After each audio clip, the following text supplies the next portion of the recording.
Mr. Silent Channel. Kabanata 1001 hanggang 1010. Sa simula, kahit na natutunan din niya ang kontrol ng mecha sa Tang Sect, ang mga dibisyon ng mecha sa Tang Sect ay mas malala kaysa sa nasa harap niya. Bagamat makapangyarihan ang boomerang spirit ni Ling Wuyo, malayo pa rin ito sa kanyang bloodline na Golden Dragon King.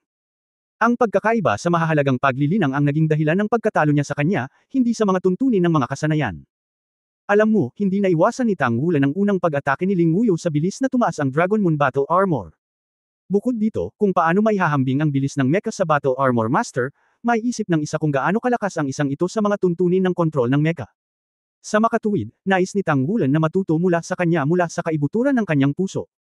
Malamig na ngumuso si Ling Wuyo, bakit ako mangangako sa iyo? Ngumiti si Tang Wulan. Dahil iminungkahi niya ito, natural siyang kumpiyansa, dahil, matutulungan kitang gawin ang lahat ng metal ng 2-character battle armor na kailangan mo. Ito ay gawa sa espiritual na halwang metal. Isa akong panday sa antas ng Santo Craftsman. Kailangan kong sabihin na ang pagkakakilanlan ng Santo Craftsman ay ganap na kapakipakinabang sa maraming mga kaso, hindi lamang pagpapanggap na pinilit, ngunit ganap na praktikal. Oo nga, nakikinig sa kanyang sinabi, nagliwanag ang mga mata ni Ling Wuyo, ngunit hindi nagtagal ay naging walang pakialam, ikaw ba ay isang banal na manggagawa? Sino ang iyong pinagsisinungalingan? Bakit hindi mo sabihin na ikaw ay isang dalubhasang manggagawa? Walang magawang sinabi ni Tang Wulan, ako talaga. Kung hindi ka naniniwala sa akin, pumunta ka at tanungin mo si Jiang Wuyo. Binigyan ko pa siya ng isang bagay para magsinungaling sa iyo. Ano ang maaari kong gawin para linlanggan ka? Mali ang pandinig at paniniwalaan ang nakikita. Tulungan mo muna akong bumuo ng metal, at pagkatapos ay maaari mo akong turuan. Bahagyang gumalaw ang mga mata ni Ling Wuyo, pagpapanday ng espiritu. O para sa espiritual na metal. Talaga bang may kakayahan ka? Sinabi ni Tang Wulan, ang sarili kong sandata sa labanan ay gawa sa metal na pinanday ng aking sarili. Tingnan mo ito para sa iyong sarili. Ang pinakamahalagang katangian ng dalawang karakter na sandata ng labanan ay ang pagsamahin sa iyong sarili. Para sa Panginoon ng Kaluluwa, ang dalawang karakter na sandata sa labanan ay mas mabisa kaysa ang isang salitang sandata ng labanan ay mas malaki. Kasabay nito, kailangan mong ilagay ang pundasyon mula sa dalawang salitang sandata sa pakikipaglaban upang maging sarili mong sandata sa labanan. Ang cultivation level ay dapat na malapit na sa ika-6 na ring, tama na. Oras na para simula ng paghahanda ng metal ng 2-word battle armor kapag nakapasok ka sa ika-6 na ring, pagkatapos mong magkaroon ng 2nd-word battle armor, hindi magiging madali para sa akin na mapalakas ang iyong lakas sa pag-atake. Bahagyang tumanggo si Ling Wuyo. Hinarap niya si Tang Wulan. Ang disadvantage ay ang pagkakaiba sa martial arts. Nakikita rin niya na siya ay likas na hindi maihahambing sa lalaking nasa harapan niya, ngunit para sa Soul Master, ang 2-character battle armor napakalaki pa rin ang atraksyon ng guro. Siya ay 28 taong gulang sa taong ito. Kung hindi siya maaaring maging isang 2-character armor master bago siya mag-30, magiging mahirap para sa kanya na magpatuloy pa sa hinaharap. Ang kanyang sitwasyon ay medyo katulad ni Muya. Karamihan sa kanyang enerhiya ay nakatuon sa mga mecha. Noong siya ay halos 30 taong gulang, napagtanto niya na kailangan niyang magsikap sa martial arts. Ang mga salita ni Tang Wulan ay nasa kanyang puso. Well, kung matutulungan mo talaga akong gumawa ng metal na kailangan para sa 2-word battle armor, pagkatapos ay ibenta mo ito. Tuturuan kita ng mech skills. Bahagyang ngumiti si Tang Wulan at sinabing, gusto ko ring magtanong sa iyo ng ilang mga katanungan tungkol sa mga kasanayan sa pagkontrol ng mecha at paggawa ng mecha, okay? Oo. Sumang-ayon si Ling Wuyo nang walang pag-aalinlangan. Kung makakagawa si Tang Wulan ng angkop na 2-character battle armor metal para sa kanya, magkakaroon pa rin siya ng malaking bentahe. Nag-high-fiving ang dalawa, kahit magkaayos na. Si Tang Wulan ay palaging gumagawa ng mga bagay ng napakabilis, at direktang dinala niya si Ling Wuyo sa kanyang forging studio. Ibibigay ko sa iyo ang metal para sa unang piraso ng battle armor. Sa mga tuntunin ng mga materyales, kailangan mong ihanda ang natitira. Kumpletuhin muna natin ang kasunduan. Sa sandaling ito, tinanong ni Tang Wulan si Ling Wuyo tungkol sa estilo at sitwasyon ng battle armor, at direktang sinimulan siyang pekain. Sa kanyang kasalukuyang antas ng forging sa antas ng Saint Craftsman, natural na walang pagsisikap na gumawa ng aura alloy, at direktang lilikha ito ng aura alloy na may antas ng pagsasanib na higit sa 85%. Wala pang isang oras, isang piraso ang ipinakita bilang isang shoulder armor shape, silver white sa buong katawan nito, na parang isang spirit forged spirit alloy na may life aura fluctuations ay lumitaw sa harap ni Ling Wuyo. Nakatingin sa metal sa harap niya, at pagkatapos ay sa nakangiting si Tang Wulan, bumantong hininga si Ling Wuyo. Sa wakas naiintindihan ko na kung bakit sinabi ni Jiang Wuyo na halimaw ka. Isa kang halimaw. Aalis na ako. Simula ngayon. Tuwing hapon, kapag wala akong duty, tuturuan kita ng 2 oras. Gusto ni Tang Wulan ang karakter ni Ling Wuyo. Bagamat ito ay medyo masangsang, ito ay simple at prangka, na walang masyadong paikot-ikot. Ito ay isang tipikal na estilo ng militar. Si Tang Wulan ay natural na nasa mabuting kalagayan matapos mahanap ang gayong guro ng mecha para sa kanyang sarili. Kung ito man ay nagpapanday ng black level mecha mamaya o ang sarili kong kakayahan sa mecha, sa patnubay ni Ling Wuyu, tiyak na makakagawa siya ng mabilis na pag-unlad. Kasabay nito, sinubukan din niya ang pamamaraan ng pagsasanib ng kaluluwa ng dugo ngayon, at ito ay naging napakalakas. Kailangang magsanay pa para mapabuti ito. Ang paunang pagsasama ay ngayon lamang, at mayroon pa ring maraming puwang para sa pagpapabuti. Kung ikukumpara sa martial soul fusion technique, may mga pagkukulang pa rin sa kapangyarihan, ngunit naniniwala siya na hanggat mas mataas ang antas ng pagsasanib, tiyak na makakahabol ang kapangyarihan sa antas ng martial soul fusion technique. Sa kasunduan kay Ling Wuyu, mas naging abala ang buhay ni Tang Wulan. Nag-e-ensayo ako ng mag-isa tuwing umaga, at sa hapon ay pinanday ko si Ling Wuyu at natutunan ang mga kasanayan sa mecha. Kasabay nito, nagsimula akong maghanda para sa paggawa ng sarili kong itim na mecha. Sa gabi ito ay upang lumahok sa kompetisyon.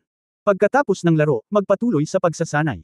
Sa paglaganap ng reputasyon ni Tang Wulan bilang isang santo craftsman, sinimulang hanapin siya ng mga matataas na opisyal ng Legion para sa pamimiki.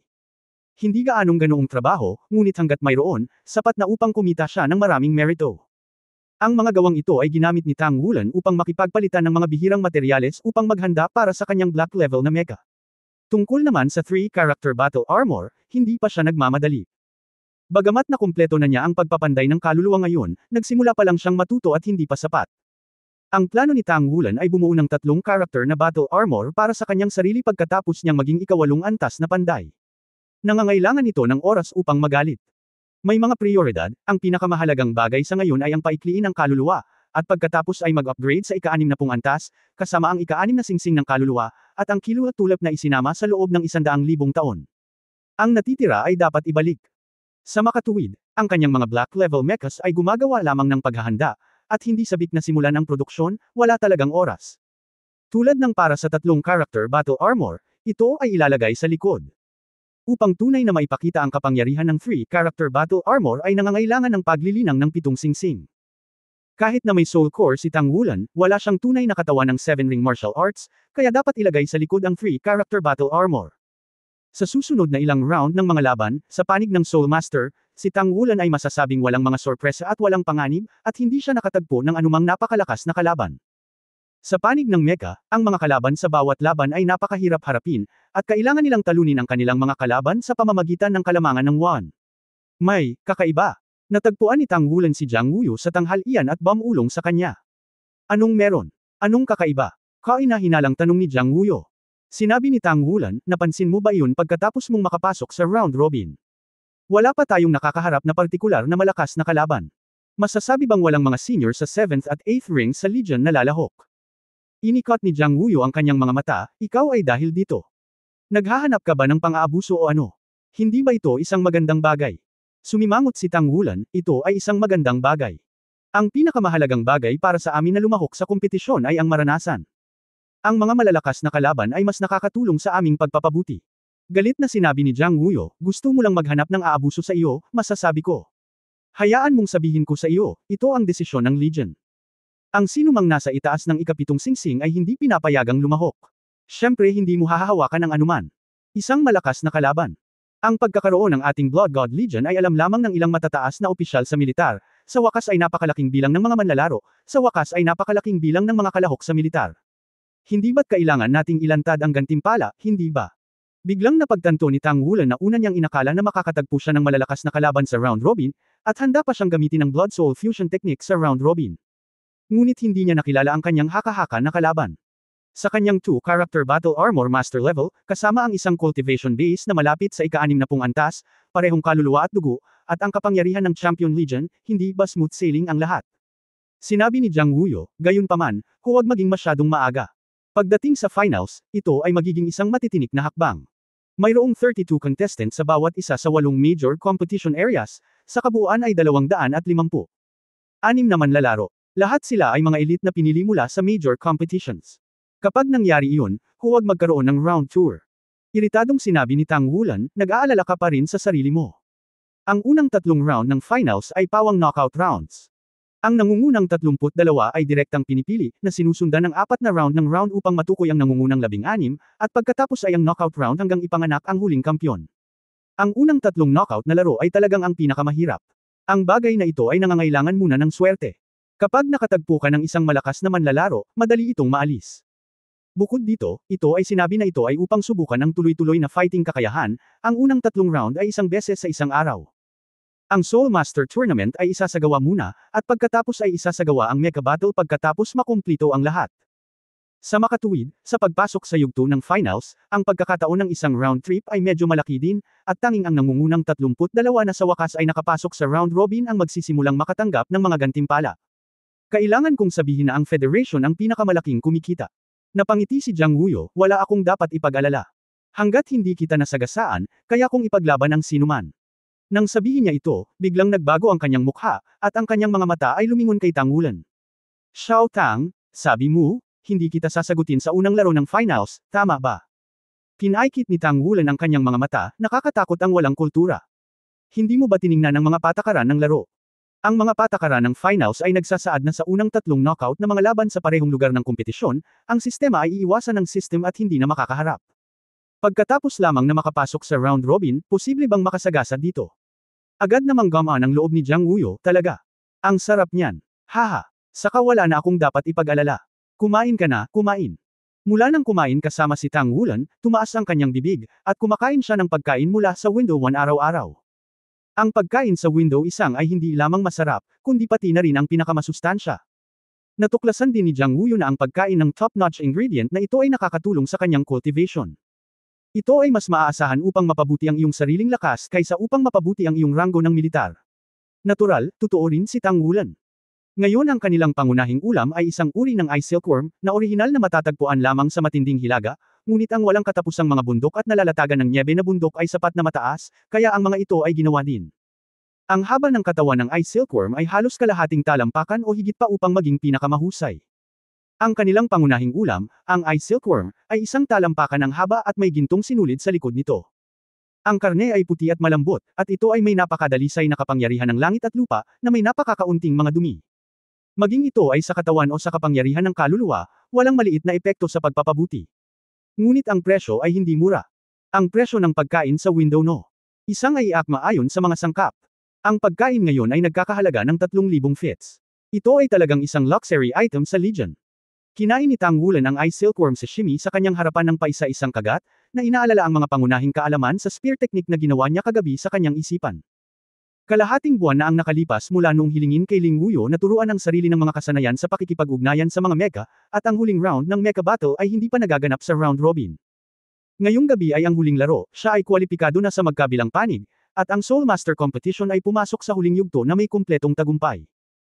Sa loob ng higit sa kalahating buwan, talagang pinahirapan si Tang Wulan, hindi lang dahil nasanay siya sa malaimpyernong estilo na hindi niya alam kung sinadya o hindi sinasadya noong natututo siya ng mga kasanayan kasama si Ling Wuyo, ngunit siya rin mismo ang naglilinang ng espiritu ng kapangyarihan. Palagi niyang nararamdaman na ang kanyang soul power vortex ay malapit ng paikliin ang kaluluwa, ngunit siya ay palaging isang hakbang na kulang dito, iyon ay, hindi siya maaaring lumabas. Alam din ni Tang Wulan na hindi niya ito maalala. Kapag masyado siyang nababalisa, baka maguluhan siya.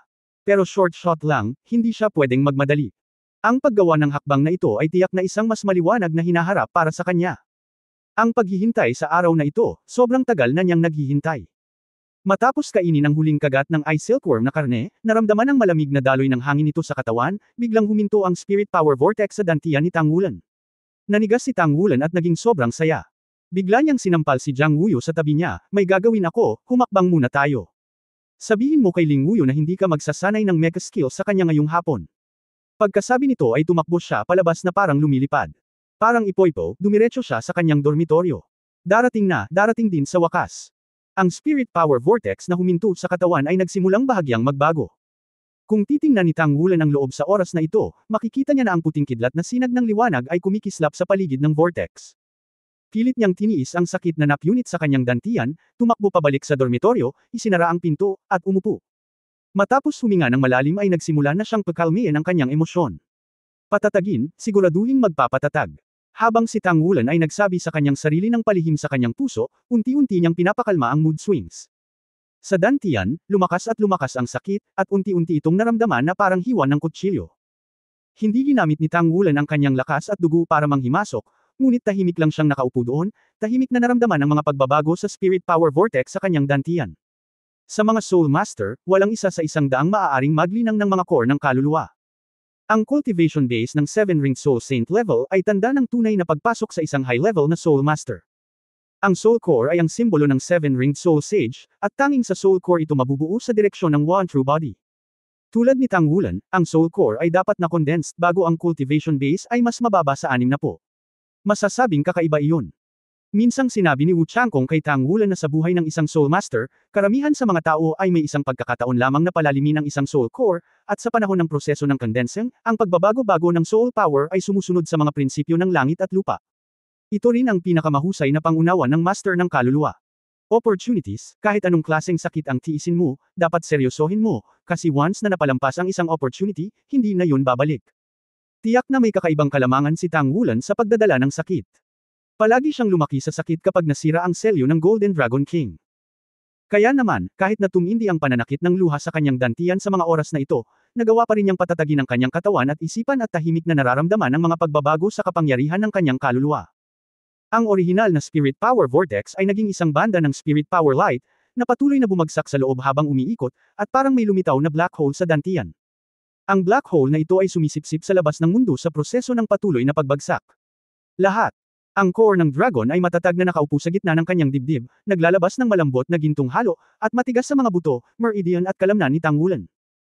Kailangang bumalik ang mga Spirit Masters para sa pagsasanay sa katawan pagkatapos nilang mag-cultivate sa isang tiyak na antas, dahil sa proseso ng patuloy na pagpapabuti at pambihirang tagumpay ng kapangyarihan ng kaluluwa, nang walang malakas na pangangatawan, hindi nila makayanan ang gayong malakas na pagbabago-bago ng enerhiya.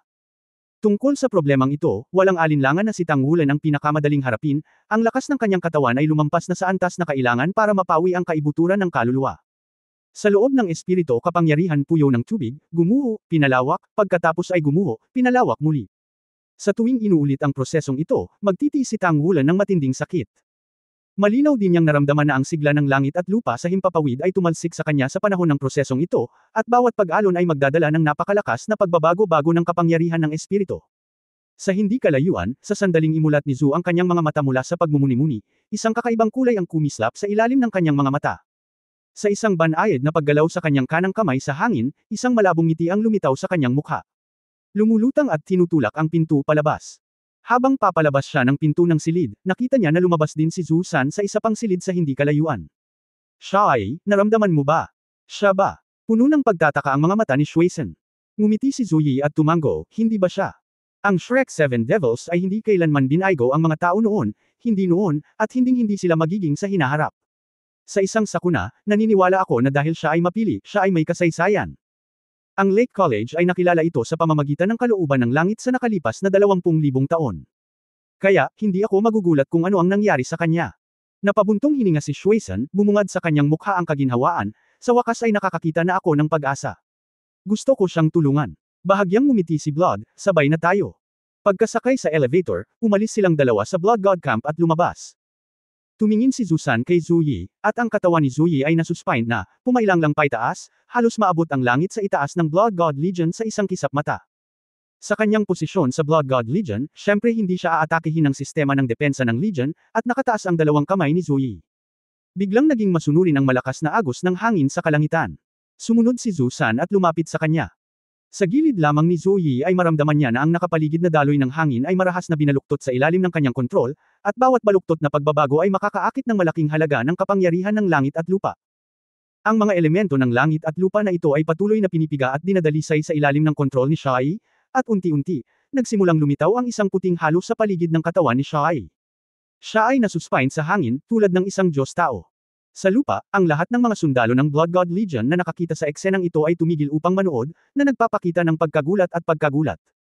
Walang maraming tao ang aktwal na nakakita ng dugo, ngunit ang gayong palabas ay maaaring ganap na makumpirma ang lakas ng isang ito. Medyo nag-alala si Shuisen at sinabi kay Zhu, sobra. Matitiis ba niya? Bahagyang ngumiti si Zhu, huwag kang mag-alala, ang kanyang kakayahan na makayanan ito ay magiging mas malakas kaysa sa iyong iniisip. Nakalimutan mo na ba kung ano ang motto ng paaralan ng Shrek Academy mo? Mga halimaw lamang, hindi ordinaryong tao, at higit pa siya. Ang halimaw sa gitna ng mga halimaw. Ano ang binibilang nitong maliit na kapangyarihan ng langit at lupa? Kahit wala ako, kailangan pa rin niyang i-absorb iyon, ngunit mas magtatagal. Habang nagsasalita siya, hinailan ni Zhu Yi ang kanyang kaliwang kamay sa ilalim niya, at kaagad, ang puting halo na nakapalibot sa kanyang katawan ay bumagsak mula sa langit, direktang pumapasok sa direksyon ng underground dormitory ng Blood God Camp. Blood 1, hindi ka ba natatakot na bunutin ang mga panla para pasiglahin ito? Hindi lang Blood 1 at Blood 3 ang naramdaman na si Tang Wulan ay malapit ng paikliin ang kaluluwa. Si Zhang Huanian, na may pag-aalinlangan, ay bumangon din sa hangin at lumapit sa kanilang dalawa. Bahagyang ngumiti ang dugo, then wait and see. Gaya ng sabi ko, hindi siya bagay na sundan ka, dahil hindi mo naman siya kilala. Kung ano ang matatawag na milagro sa iba, lilito sa kanya, basta it's not ordinary. Wait and see. In the future, his achievements will over our imagination, and will over at least 8,000 years. Habang nagsasalita, ang puting halo na inilabas niya ay patuloy na bumubuhos pababa, at sa sandaling ito, si Tang Wulan, na naglilinang sa dormitoryo, ay agad itong naramdaman. Nang ang kanyang katawan ay nagsimulang sumipsip ng langit at lupang enerhiya sa hangin ng mag-isa, nakapasok na siya sa isang kahangahangang estado. Masakit pa rin ang dantian niya, pero parang unti-unting nawawala ang sakit. Ang kanyang kamalayan ay nagsimulang kumalat palabas, malabo, na parabang mayroong hindi mabilang na mga molekula ng enerhiya sa hangin na nagpapasaya sa kanya, at maaari pa niyang makilala ang iba't ibang mga katangian ng mga enerhiya na ito. Kabilang sa mga ito, ang yelo at tubig ang pinakakonsentrado. Marami ring maitim na elemento. Ang elemento ng hangin ay partikular na malakas. Kung ikukumpara sa iba pang mga elemento, ang liwanag na elemento ay mas maliit sa dami, ngunit napakadalisay. Dapat ay dahil walang masyadong maraming dumi sa hangin. Ang hangin ay manipis at may mga disadvantages nito, ngunit ang kalamangan ay ang lahat ay nagiging dalisay. Ito ang napakalaking iba't ibang kapangyarihan ng langit at lupa na patuloy na nagsasama sa kanyang katawan. Sa panahon ng proseso ng pagsasanib, bahagyang nanginginig ang buong katawan ni Tang Wulan, at sa tuwing nanginginig ito, marahas na madidisturbo ang hangin. Punto. Sa sandaling ito, biglang lumakas ang kapangyarihan ng langit at lupa sa himpapawid, at nakikita pa rin niya ang pakiramdam ng bawat elemento. Sa isang iglap, tila nakakita siya ng isang malaking dagat ng mga elemento, at ang sarili niyang katawan ay nalubog sa dagat ng mga elementong ito. Ang mga makakapal na elemento ng iba't ibang katangian ay dumagsa, tumagos sa kanyang katawan, at naghalo sa kanyang dantian. Ang mga banda ng liwanag ng kapangyarihan ng espiritu ay biglang naging malinaw, at ang bilis ng pag-ikot ay nagsimulang bumilis. Sa gitna ng dantian, unti-unting nabuo ang isang oval na kristal. Ang kristal mismo ay nagpapalabas ng asul na ningning, at sa gitna ng kristal, tila isang asul na pilak na damo ang tumutubo ng masigla. Sobrang komportable sa pakiramdam. Ang sakit ay biglang nawala sa sandaling ito. Naramdaman lamang ni Tang Wulan na tila may daing ng kasiyahang lumabas sa kanyang dantian. Bininyagan ng mayamang kapangyarihan ng kaluluwa ang kanyang katawan, at hinimok ng kapangyarihan ng kanyang bloodline na natural na sumanib sa kanyang sarili. Pagkatapos ay dumadaloy ito sa dantian at nagko-converge patungo sa core ng kaluluwa na malapit ng maghugis. Ang puso ni Tang Wulan ay naging mas kalmado, at ang buong tao ay nahuhulog sa pangunawa sa elemental na mundong iyon. Tahimik na pagmumuni-muni, tahimik na pakiramdam, at bawat pagbabago ng enerhiya ay nagparamdam sa kanya na ang kanyang buhay ay patuloy na nag-iiba, na parabang siya ay papasok sa ibang mundo. Ang kaluluwa mismo ay isang pagbabago sa mahahalagang palatandaan. Mula sa sandaling ito, hindi na siya isang ordinaryong tao, ngunit tunay na naging isang superhuman na pag-iral. Ang pagbuo ng kaluluwa mismo ay may epekto ng pagpapahaba ng buhay sa loob ng 100 taon para sa mga normal na tao. Ang kahulugan ng pagkakaroon nito ay isang mahusay na monumento para sa master ng kaluluwa sa buong proseso ng paglilinang. Ibinenta lamang ng bawat soul master ang hakbang na ito bago sila magkaroon ng pagkakataong maging tunay na pinakamalakas. Unti-unti, nagsimulang lumubog ang kamalayan ni Tang Wulan, at ang oras sa labas at lahat ng iba pa ay wala na sa kanyang damdamin. Sa labas, sa hangin. Ang ngiti sa mukha ni Xiaoyi ay naging mas matindi, at hindi na niya kailangang sadyang kontrolin ito sa oras na ito. Bumibilis at naghahalo ang langit at lupang enerhiya na kanyang pinamunuan sa direksyong iyon. Matapos maitatag ang tulay, ganap na itong hinihigop ni Tang Wulan ng autonomiya. Tahimik din itong nararamdaman ni Zhang Huanian, at ang kulay ng pagkagulat sa kanyang mukha ay nagsimulang maging mas matindi. At the same time, bakas sa mukha niya ang panghihinayang. Paano siya nakipagkompromiso kay Xiaoyi ng ganoon kadali? Dapat ay mas mahusay na ipaglaban ito. Ngayon ang batang ito ay nagtiis ng napakalaking pabor mula sa dugo, at hindi na ganoon kadaling maghangad ng mga tao. Bagamat sinabi ng dugo na nagpapaikli lamang ito sa oras ng paglilinang ni Tang Wulan, lahat sila ay mga taong pumunta rito, na hindi alam ang agwat sa pagitan ng malakas na pakiramdam ng dagat ng mga elemento at ng manipis na elemental na kapangyarihan. Tinutulungan ni Xiaoyi si Tang Wulan na maglatag ng pundasyon, at kapag mas mabilis ang pag-condense ng soul core, mas kailangan itong sumipsip ng mas maraming enerhiya sa langit at lupa, at palakasin ang sarili sa simula pa lang. Lumipas ang oras sa bawat minuto, mula araw hanggang gabi unti-unti, isang buong araw na oras. Sa gabi, ang puting halo sa paligid ng katawan ni Xiaoyi ay naging mas at higit na kitang-kita, tulad ng isang kabilugan ng buwan na nakabitin sa hangin. Kung tungkol sa kanyang paglilinang, ang estadong ito ay tatagal ng isang buwan nang hindi nakakaramdam ng pagod, at habang mas matagal itong hinihigop ni Tang Wulan, mas matindi ang ngiti sa kanyang mukha. Nakakaloka. Hindi napigilan ni Zhang Huanian na mapasigaw, at si Zhu San, na medyo nag-aalala pa rin, ay puno ng pananibik sa kanyang mga mata sa oras na ito. Sumisipsip ng napakalaking enerhiya ng langit at lupa, maaari itong tumagal ng ganoon katagal, na nangangahulugan na ang Soul Core Foundation ni Tang Wulan ay magiging sobrang solid, at tiyak na hindi ito resulta ng sapilitang tagumpay. Kung mas mahaba ang oras, mas malaki ang pangkalahatang pagpapabuti kapag siya ay nagising, at mas malakas ang kanyang sariling pangunawa sa kapangyarihan ng kaluluwa. Kasabay nito, ang condensing soul course ay tinatawag ding proseso ng reinkarnasyon ng Wan. Ang kanyang martial soul mismo ay sasailalim muli sa qualitative change. Ang mahabang panahon na na-inject ang langit at lupa na kapangyarihan ng elemento ay nangangahulugan din na mas magtatagal ang kanyang martial soul na mag-evolve, ibig sabihin ay sapat na ang kanyang martial soul. Lumalalim na ang gabi, at ang dugo ay palaging sinabi ni Zhang Huanian, bumalik ka muna, tingnan mo siya ng ganito, sa palagay ko makikita-kita bukas ng umaga. Umiling si Zhang Huanian, sanay na akong malungkot, at sa wakas kailangan kong makakita ng bago mula sa simula hanggang sa huli. Kailangan kong tingnan ang batang ito. Pagkatapos mabuo ang kaluluwa, magkakaroon ng kakaiba. Nakangiting sabi ni Zhu, kung gayon, ikaw ang bahala. Shrek, kung tutusin, karapat-dapat kang maging Shrek. Ngumuso si Zhang Huanian, pinupuri mo rin ang iyong sarili. Hindi ba siya ay disipulo pa rin ng iyong Tang sect? O kung ibibigay mo siya sa akin, direkta ko siyang inirerekomenda sa Templo ng Digmaan at hayaan siyang maging anak ng Diyos ng Digmaan. Ang tinaguri ang anak ng Diyos ng Digmaan ay ang mga tagapagmana ng hinaharap na Panginoon ng Diyos ng Digmaan, at sila ang pinakamagaling at pinakakaloob na talento ng Diyos ng Digmaan. Ngumiti si Blood at sinabi, sa kasamaang palad, huli ka.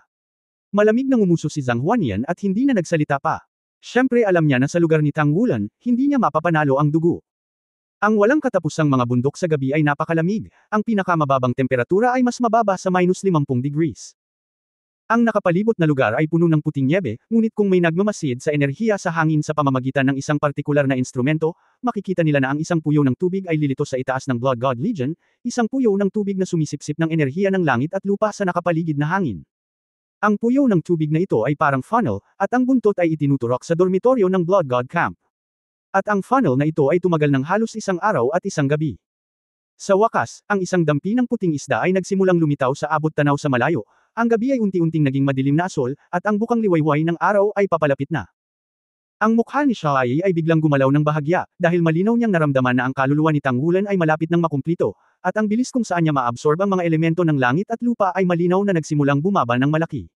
Sa dormitoryo, ang balat ni Tang Wulan ay nagdagdag na ng isang patong ng mikantab na kinang, at mukhang maaari itong masira. Sa ilalim ng balat, may malabong halo na dumadaloy. Napakagwapo niya noon, pero mas heroic na siya ngayon. Sa pubic area, ang lahat ng mga banda ng liwanag ay nawala, pinalitan ng isang elliptical soul nucleus na nagniningning na may asol na kinang. Ang dami ng nucleus ng kaluluwa ay kasing laki ng isang itlog ng kalapati, at ito ay sobrang solid. Sa loob ng nucleus ng kaluluwa, tila may isang ang malakristal na asol ginto na asol pilak na damo, ang pinakakakaibang bagay ay sa paligid ng asol pilak na damo, tila may nakapalibot dito, parang bulalakaw na umiikot sa paligid. Ang Soul Core ay malapit ng makumplito, at ang kanyang kapangyarihan ng kaluluwa ay natural na umabot sa ika-60 antas. Ika-6 na singsing, Soul Emperor. Isang malabong ngiti ang lumitaw sa mukha ni Tang Wulan, handa na ang kanyang spirit ring. Bahagyang gumalaw ang isip, at ang Kilua Tulip, na natutulog sa pagitan ng kanyang mga kilay, ay matagal nang nagising. Ngunit nang si Tang Wulan ay malapit nang magsimulang sumanib sa kanyang ikatlong espiritu at taglayin ang ika-6 na singsing ng espiritu. Bigla namang nagliwanag ang kilay niya. Ang una ay isang malabong berdeng halo. Nang lumitaw ang berdeng halo na ito, 5 bilog ng spirit ring ang biglang bumangon mula sa ilalim niya. Ang liwanag ng iba pang 4 na spirit ring ay napaka-normal, ngunit ang ika-5 spirit ring, ang berdeng gintong singsing, ay namumulaklak ng mas malakas na ningning kaysa karaniwan. Bahagyang tumalo ng soul nucleus na nabuo lamang ni Tang Wulan, at kaagad pagkatapos noon, naramdaman niyang may nanginginig sa kaibuturan ng kanyang soul nucleus. Ang gitna ng mga kilay ay nagpakita rin ng isang matalo na estado kasama ang pagbabago-bago ng core ng kaluluwa, at ang bahagyang pagbabago-bago ng enerhiya ay agad na naging matindi. Naramdaman lang ni Tang Wulan na isang hindi pa nagagawang sigla ang bumalot sa kanyang buong katawan sa isang iglap. Sa proseso ng pagwawalis na ito, napasok ang kanyang buong pagkatao. Ang mayamang hininga ng buhay ay biglang bumulwak sa kanyang katawan na parang blowout. Sa unang pagkakataon, tunay niyang naramdaman ang pagkakaroon ng binhi ng kalikasan na sinabi ni Kilua Tulip. Ito ay isang buto, isang berdeng-berdeng buto, na parang ang pinakamagandang jade, na may nakasisilaw na kinang na kumikinang sa pagitan ng kanyang mga kilay. At sa esmeralda berdeng buto na ito, nagsimulang umusbong ang isang maliit na nakangiting usbong. Ang usbong ay talagang ginintuang, at ito ay napakatingkad na ginintuang. Nag-iba-iba ang kaluluwa ni Tang Wulan dahil sa hitsura nito. Malabo, naramdaman na lang niya na may kung ano sa katawan niya. Ang makapal na sigla ay nagpausog sa kanyang buong katawan, na naging sanhi ng malakas na pamumulaklak ng core ng dragon sa kanyang dibdib. Maluwalhati, sa malakas na buhay enerhiya pagpapakain. Naramdaman lang ni Tang Wulan na ang buong tao ay nag-sublimate. Kasabay nito, mula sa kanya, ang hininga ng buhay na ito ay namumulaklak ng ganap na hindi mapigilan, na nagiging isang berdeng gintong halo, na kumakalat palabas. Sa himpapawid, naghanda na si Zuyi na umatras at nagawang sumipsip ng napakalakas na enerhiya ng langit at lupa sa loob ng mahabang panahon, ang kaluluwa ni Tang Wulan ay tiyak na naglatag ng napakahusay na pundasyon. Halatang masira ang ika-6 na ring sa pagkakataon. Ang ika-6 na singsing ay nagtataglay ng isang soul core, at kasama ng kanyang malaking bloodline na kapangyarihan, ang hinaharap ay walang limitasyon. Ngunit sa sandaling ito, biglang nagbago ang mukha ni Zuyi, dahil bigla niyang naramdaman na nagbago si Tang Wulan sa ilalim. Ang pagsipsip ng Heaven and Earth Elemental Power ay tumigil saglit, ngunit sa susunod na sandali, isang hindi maipaliwanag na malaking sigla ang biglang sumugod mula sa ibaba. Ang pakiramdam na iyon ay tulad ng isang bukal ng buhay na lumilitaw sa ilalim ng lupa, at ang bukal ng buhay ay agad na lumabas sa lupa at kumalat sa lahat ng direksyon. Ang buong Blood God Legion ay agad na natakton ng masiglang siglang ito. Naramdaman niya ito, at natural din itong naramdaman nina Zhang Huanyan at Zhu San. Madaling maramdaman ang hininga ng kailaliman dito, ngunit napakahirap maramdaman ang hininga ng buhay. Sa ganitong nagyayelong daigdig, halos walang halaman ang mabubuhay. Kahit na gusto mong makakita ng isang dampi ng berde, kailangan mong lumampas sa malayong walang katapusang mga bundok. Ngunit sa oras na ito, ang malakas na sigla na ito ay masyadong malinaw, ang ganitong uri ng pakiramdam, si Shai ay naramdaman lamang sa kailaliman ng Stardew Great Forest. Ibinaling ang kanyang ulo at tumingin kay Zhang Huanyan, ang pinakamataas na antas ng dalawang Blood God Legion ay lahat ay nagpakita ng pagkabigla. Ngunit walang duda na ang hiningang ito ng buhay ay malaking pakinabang sa kanila. Ang malakas na sigla ay nagpapalusog sa katawan, sila ay mga taong higit sa 100 taong gulang, ang pagkakaroon ng isang dalisay at malakas na sigla na pagpapakain ay may hindi maisip na mga benepisyo sa kanilang mga katawan. Walang pag-aalinlangan, hinihigop ang siglang tumakas sa hangin, ang dila ni Zhang Huanyan ay parang spring thunder sa parehong oras, at ang kanyang boses ay kumalat sa buong kampo. Lahat pagninilay. Bagamat hindi nila alam kung saan nanggaling ang malakas na enerhiya ng buhay na ito, talagang imposible para kay Tang Wulan na angkinan ito. At ang enerhiya ng buhay na ito ay may malaking benepisyo para sa sinuman. Sa pamamagitan ng masaganang iniksyon ng sigla, ang katawan ng lahat, antas ng paglilinang, at maging ang sigla ay lubos na mapapabuti. Lalo na para sa mga may maitim na pinsala, ang epekto ay ang pinakahalata. Ang sigla ay naging mas matindi, ngunit pagkatapos ng sigla ay patuloy na namumulaklak ng wala pang 20 segundo, biglang, isang nakakatakot na pagsipsip din ang nagmula sa ilalim ng lupa.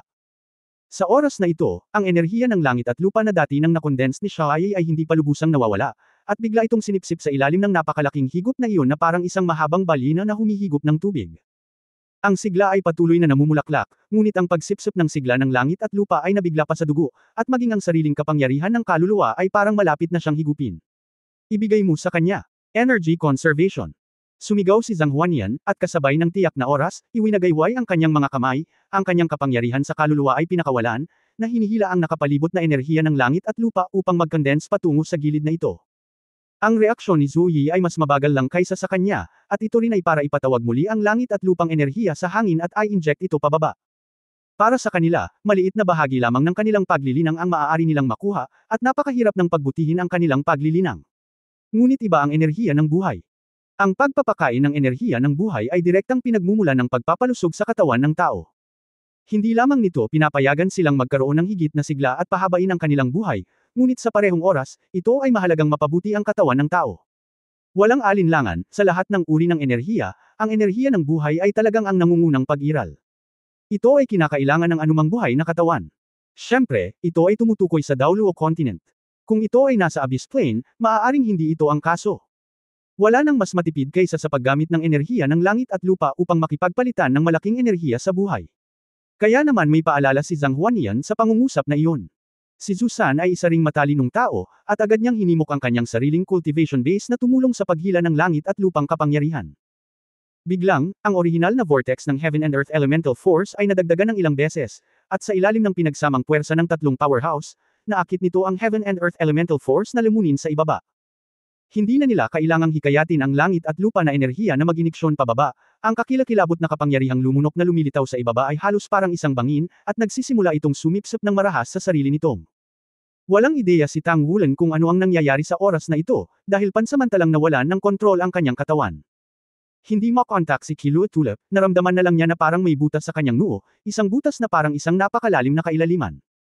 Ang kalaliman na ito ay baliw na nilamon ang lahat ng nakapalibot na enerhiya, at ang direksyon ng pag-iniksyon ng enerhiya na ito ay ang lahat ng binhi ng kalikasan na kanyang naramdaman. Ang binhi ng kalikasan ay naglalabas ng isang malakas na enerhiya sa buhay, nagpapalusog sa kanyang katawan, at lumalawak palabas, nagpapalusog sa lahat ng bagay sa labas ng mundo. Katulad nito, tila nahihirapan itong makahanap ng isang bagay sa sarili nitong. Ang malakas na enerhiya ng buhay ay walang alinlangan ang pinakamalaking benepisyo para kay Tang Wulan, dahil lahat sila ay inilabas pagkatapos nilang ma-moisturize ang katawan ni Tang Wulan at masipsip ang pinakamahalagang bahagi niya. Ang Green Golden Spirit Ring ni Tang Wulan ay maliwanag na kulay sa oras na ito, at ang makapal na sigla ay sinipsip nito ng higit sa 1/4. Si Tang Wulan ay ganap na sumuko sa Spirit Ring na ito. Noong aktwal na ginamit ito, kailangan nito ang suporta ng Limit Daoluo para makumplito ito. At sa oras na iyon, naramdaman din niya na kayang kontrolin ng Green Golden Spirit na ito ang malawak na hanay ng mga halaman. Pagkatapos ay sumipsip ng malaking enerhiya at ipasok ito sa iyong katawan.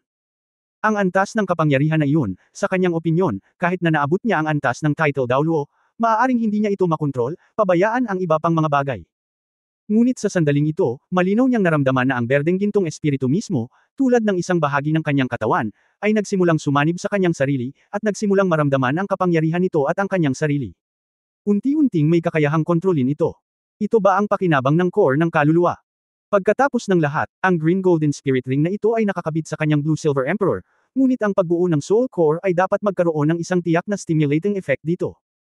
Ngunit kahit anong sabihin mo, hindi niya makontrol ang kanyang katawan sa mga oras na ito, tahimik lang niyang nararamdaman ang mga pagbabago sa labas, at kasabay nito ay sumisipsip ng enerhiya ng buhay upang mapangalagaan ang kanyang katawan, patatagin ang core ng kaluluwa, at patatagin ang core ng dragon. Napakalakas din ng pagsipsip ng core ng dragon sa enerhiya ng buhay. Ang orihinal na sukat nito ay medyo mas maliit kaysa sa core ng kaluluwa, ngunit pagkatapos na masipsip ang enerhiya ng buhay na ito, mabilis itong nakakakuha sa laki ng soul core. Ginamit ng dalawang core ang enerhiya ng buhay bilang tulay sa pagitan ng isa't isa at nagsimula ang kanilang unang komunikasyon sa isa't isa. Ang iba't ibang mga enerhiya ay nagbabago sa bawat isa ng walang pagsasanib, ngunit sila ay nag-echo sa isa't isa. Si Tang Wulan ay napapaligiran ng enerhiya ng buhay, nararamdaman ang mga pagbabago sa pagitan nila. Malinaw niyang nararamdaman na ang kanyang katawan ay nagbabago, at ang kanyang buong pagkatao ay tila nasa proseso ng ebolusyon. Napakaganda ng buhay. Sa paglipas ng panahon, ang damdamin ni Tang Wulan ay lalong naging malinaw. Sa sandaling ito, ang lahat ng mga sundalo ng Blood God Legion ay bininyagan ng mayamang enerhiya sa buhay, at naramdaman din nila ang mga pagbabago sa kanilang mga katawan. Naka-cross-leg si Long Yuzo sa kama, ang ibabaw ng kanyang katawan ay naglalabas ng malabong halo, ang kanyang balat ay naging mas makinis, ang kanyang mukha ay tila mas maganda ng kaunti, ang kanyang kapangyarihan sa kaluluwa ay nag-sublimate, at ang kanyang katawan ay pinalusog ng enerhiya ng buhay. Mga banayad na pagbabago. Ang balat ni Jiang Wuyo ay nagpapalabas ng isang madilim na gininto ang ningning, at siya ay buong sakam na sumisipsip ng enerhiya ng buhay sa hangin, na nagpapalusog sa kanyang napakalakas na pangangatawan. Ang pagtugis sa pinakahuling paraan ay hindi maiiwasang mag-iiwan ng ilang may itim na sugat sa kanya, ngunit sa sandaling ito, sa ilalim ng pagpapakain ng enerhiya ng buhay na ito, ang mga maitim na sugat na ito ay humihina at nawawala sa mabagal ngunit matatag na bilis. Tahimik na naramdaman ni Ling Wuyo ang pagpapakain ng enerhiya ng buhay. Hinabol niya ang ultimate attack power. Para sa pagtugis na ito, hindi niya pinansin ang paghina ng kanyang sariling mga depensa. Hindi alam ng matalim na bumirang kung ilang beses itong nagdulot ng sarili niyang trauma sa proseso ng pagpapalaya. Mayroong 12-dosenang mga galos na nakakuros sa ilalim ng kanyang damit at sa ibabaw ng kanyang balat. Sa sandaling ito, sa ilalim ng pagpapakain ng enerhiya ng buhay na ito, ang mga peklat na ito ay nawawala sa isang tiyak na bilis. Ang pakiramdam na ito ay lumitaw din sa bawat sundalo sa buong hukbo, at malinaw na naramdaman nilang lahat ang mga pagbabago sa ilalim ng pagpapakain ng enerhiya ng buhay. Dugo 2, dugo 4, dugo 5, dugo 6, dugo 7, dugo 8, dugo 9, pati na rin ang mga powerhouse ng mga ranggo sa itaas ng title Daoluo, ay nasa himpapawid sa oras na ito. Kahit na walang pagmumuni-muni, sa kanilang cultivation base, maaari pa rin nilang makuha ang walang katulad na mayamang enerhiya ng buhay sa hangin. Habang sumisipsip, hindi na nila kailangan mag-order, at bawat isa ay naglabas ng kanilang sariling lakas upang makakuha ng mas maraming enerhiya sa langit at lupa. Halos ang buong kapangyarihan ng langit at lupa ng walang katapusang hanay ng bundok ay nagtipon sa itaas ng hukbo ng Diyos ng dugo, at nag-inject sa buhay na swallow na iyon. At kung mas malakas ang heaven and earth elemental power, mas matindi ang enerhiya ng buhay na inilabas mula sa paglabas ng buhay na iyon. Sa ilalim ng lupa, sa makapal na nyebe, ang isang maliit na berde ay unti-unting lumabas ng tahimik. Sa simula, walang nakapansin, pero unti-unti nang dumami ang berde sa lupa, may nakakita. Namilog ang mga mata ni Zuyi, at ang ekspresyon ni Zhang Huanian ay naging mas makulay. Mahigit 60 taon na siya rito, at hindi pa siya nakakita ng berde sa walang katapusang kabundukan. Upang maging lunt iyan ang pakiramdam ng mga sundalo, hindi siya nagdalawang isip na gumastos ng malaking pera para magtayo ng greenhouse sa hukbo at magtanim ng ilang halaman. Pero yun lang. Sa sandaling ito, sa gitna ng walang katapusang mga bundok na natatakpan ng nyebe, sa itaas ng lupa, talagang nakita niya ang berde. Bagamat mukhang isang maliit na berdeng usbong, hindi ko alam kung anong uri ng halaman ito, ngunit ang mga gulay na ito na nadrill mula sa nyebe ay nakakaantig. Green, napakagandang berde. Ang mga gulay sa nyebe, bagaman tila imposibleng tumagal, kapag lumitaw ang mga gulay na ito, nabigla pa rin ang lahat ng nakakakita sa kanila. Sa patuloy na pagbubuhos ng mayamang sigla, ang mga berdeng panla ay nagsimulang lumaki ng dahan-dahan. Hindi kayang pigilan ng lamig ang kanilang paglaki. Sa halip, ang makapal na elemento ng tubig sa nyebe ay nagpapalusog sa kanila ng enerhiya ng buhay. Ang sikat ng araw at tubig ay nagmo-moisturize sa kanila upang umunlad. Unti-unti, sa walang katapusang mga bundok, nagsimulang lumitaw ang mga sapling. Ang mga saplings na ito ay sumisipsip ng enerhiya ng buhay, ngunit ginagabayan din ng kapangyarihan ng langit at lupa. Lahat sila ay itinurok sa core na naglalabas ng enerhiya ng buhay. Ding! Isang bahagyang nakakabasag na tunog ang umalingaw sa isip ni Tang Wulan. Malinaw niyang nakita na ang binhi ng kalikasan ay tila nahati muli ng kaunti, at ang maliliit na gininto ang mga usbong na orihinal na kaunti lamang ay nagpupumiglas sa ilalim ng masaganang pagpapakain ng sigla. Nag-drill ako ng kaunti, at sa kadahan-daang bumukas, bumungad sa akin ang isang gintong dahon, napakaliit din ng dahon, tila masisira ito kung hinawakan mo ito ng bahagya, ngunit ang enerhiya ng buhay ay naging mas at mas maliwanag. Sibol. Ito ay talagang sumibol. Tahimik na lumitaw ang isang sinag ng liwanag sa tabi ni Tang Wulan. Ito ang 6 na kaluluwang hayop ng halaman na isinama sa kanyang katawan sa simula. Paglabas nila, lahat sila ay naka-cross-leg sa paligid ni Tang Wulan, tahimik na hinihigop ang hininga ng buhay na inilabas ng binhi ng kalikasan. Kasabay nito, naglalabas din sila ng kanilang sariling hininga, nakikipagtulungan sa buhay, at naglilinis ng enerhiya ng buhay. Ang berdeng ginto na halo sa katawan ni Tang Wulan ay lumiwanag, namumulaklak na may nakasisilaw na kinang, bigla niyang naramdaman ang buong walang katapusang hanay ng bundok, at nararamdaman niya ang lahat sa labas ng mundo sa pamamagitan ng mga sapling na tumutubo pa lamang. Lumipas ang oras at patuloy ang buhay.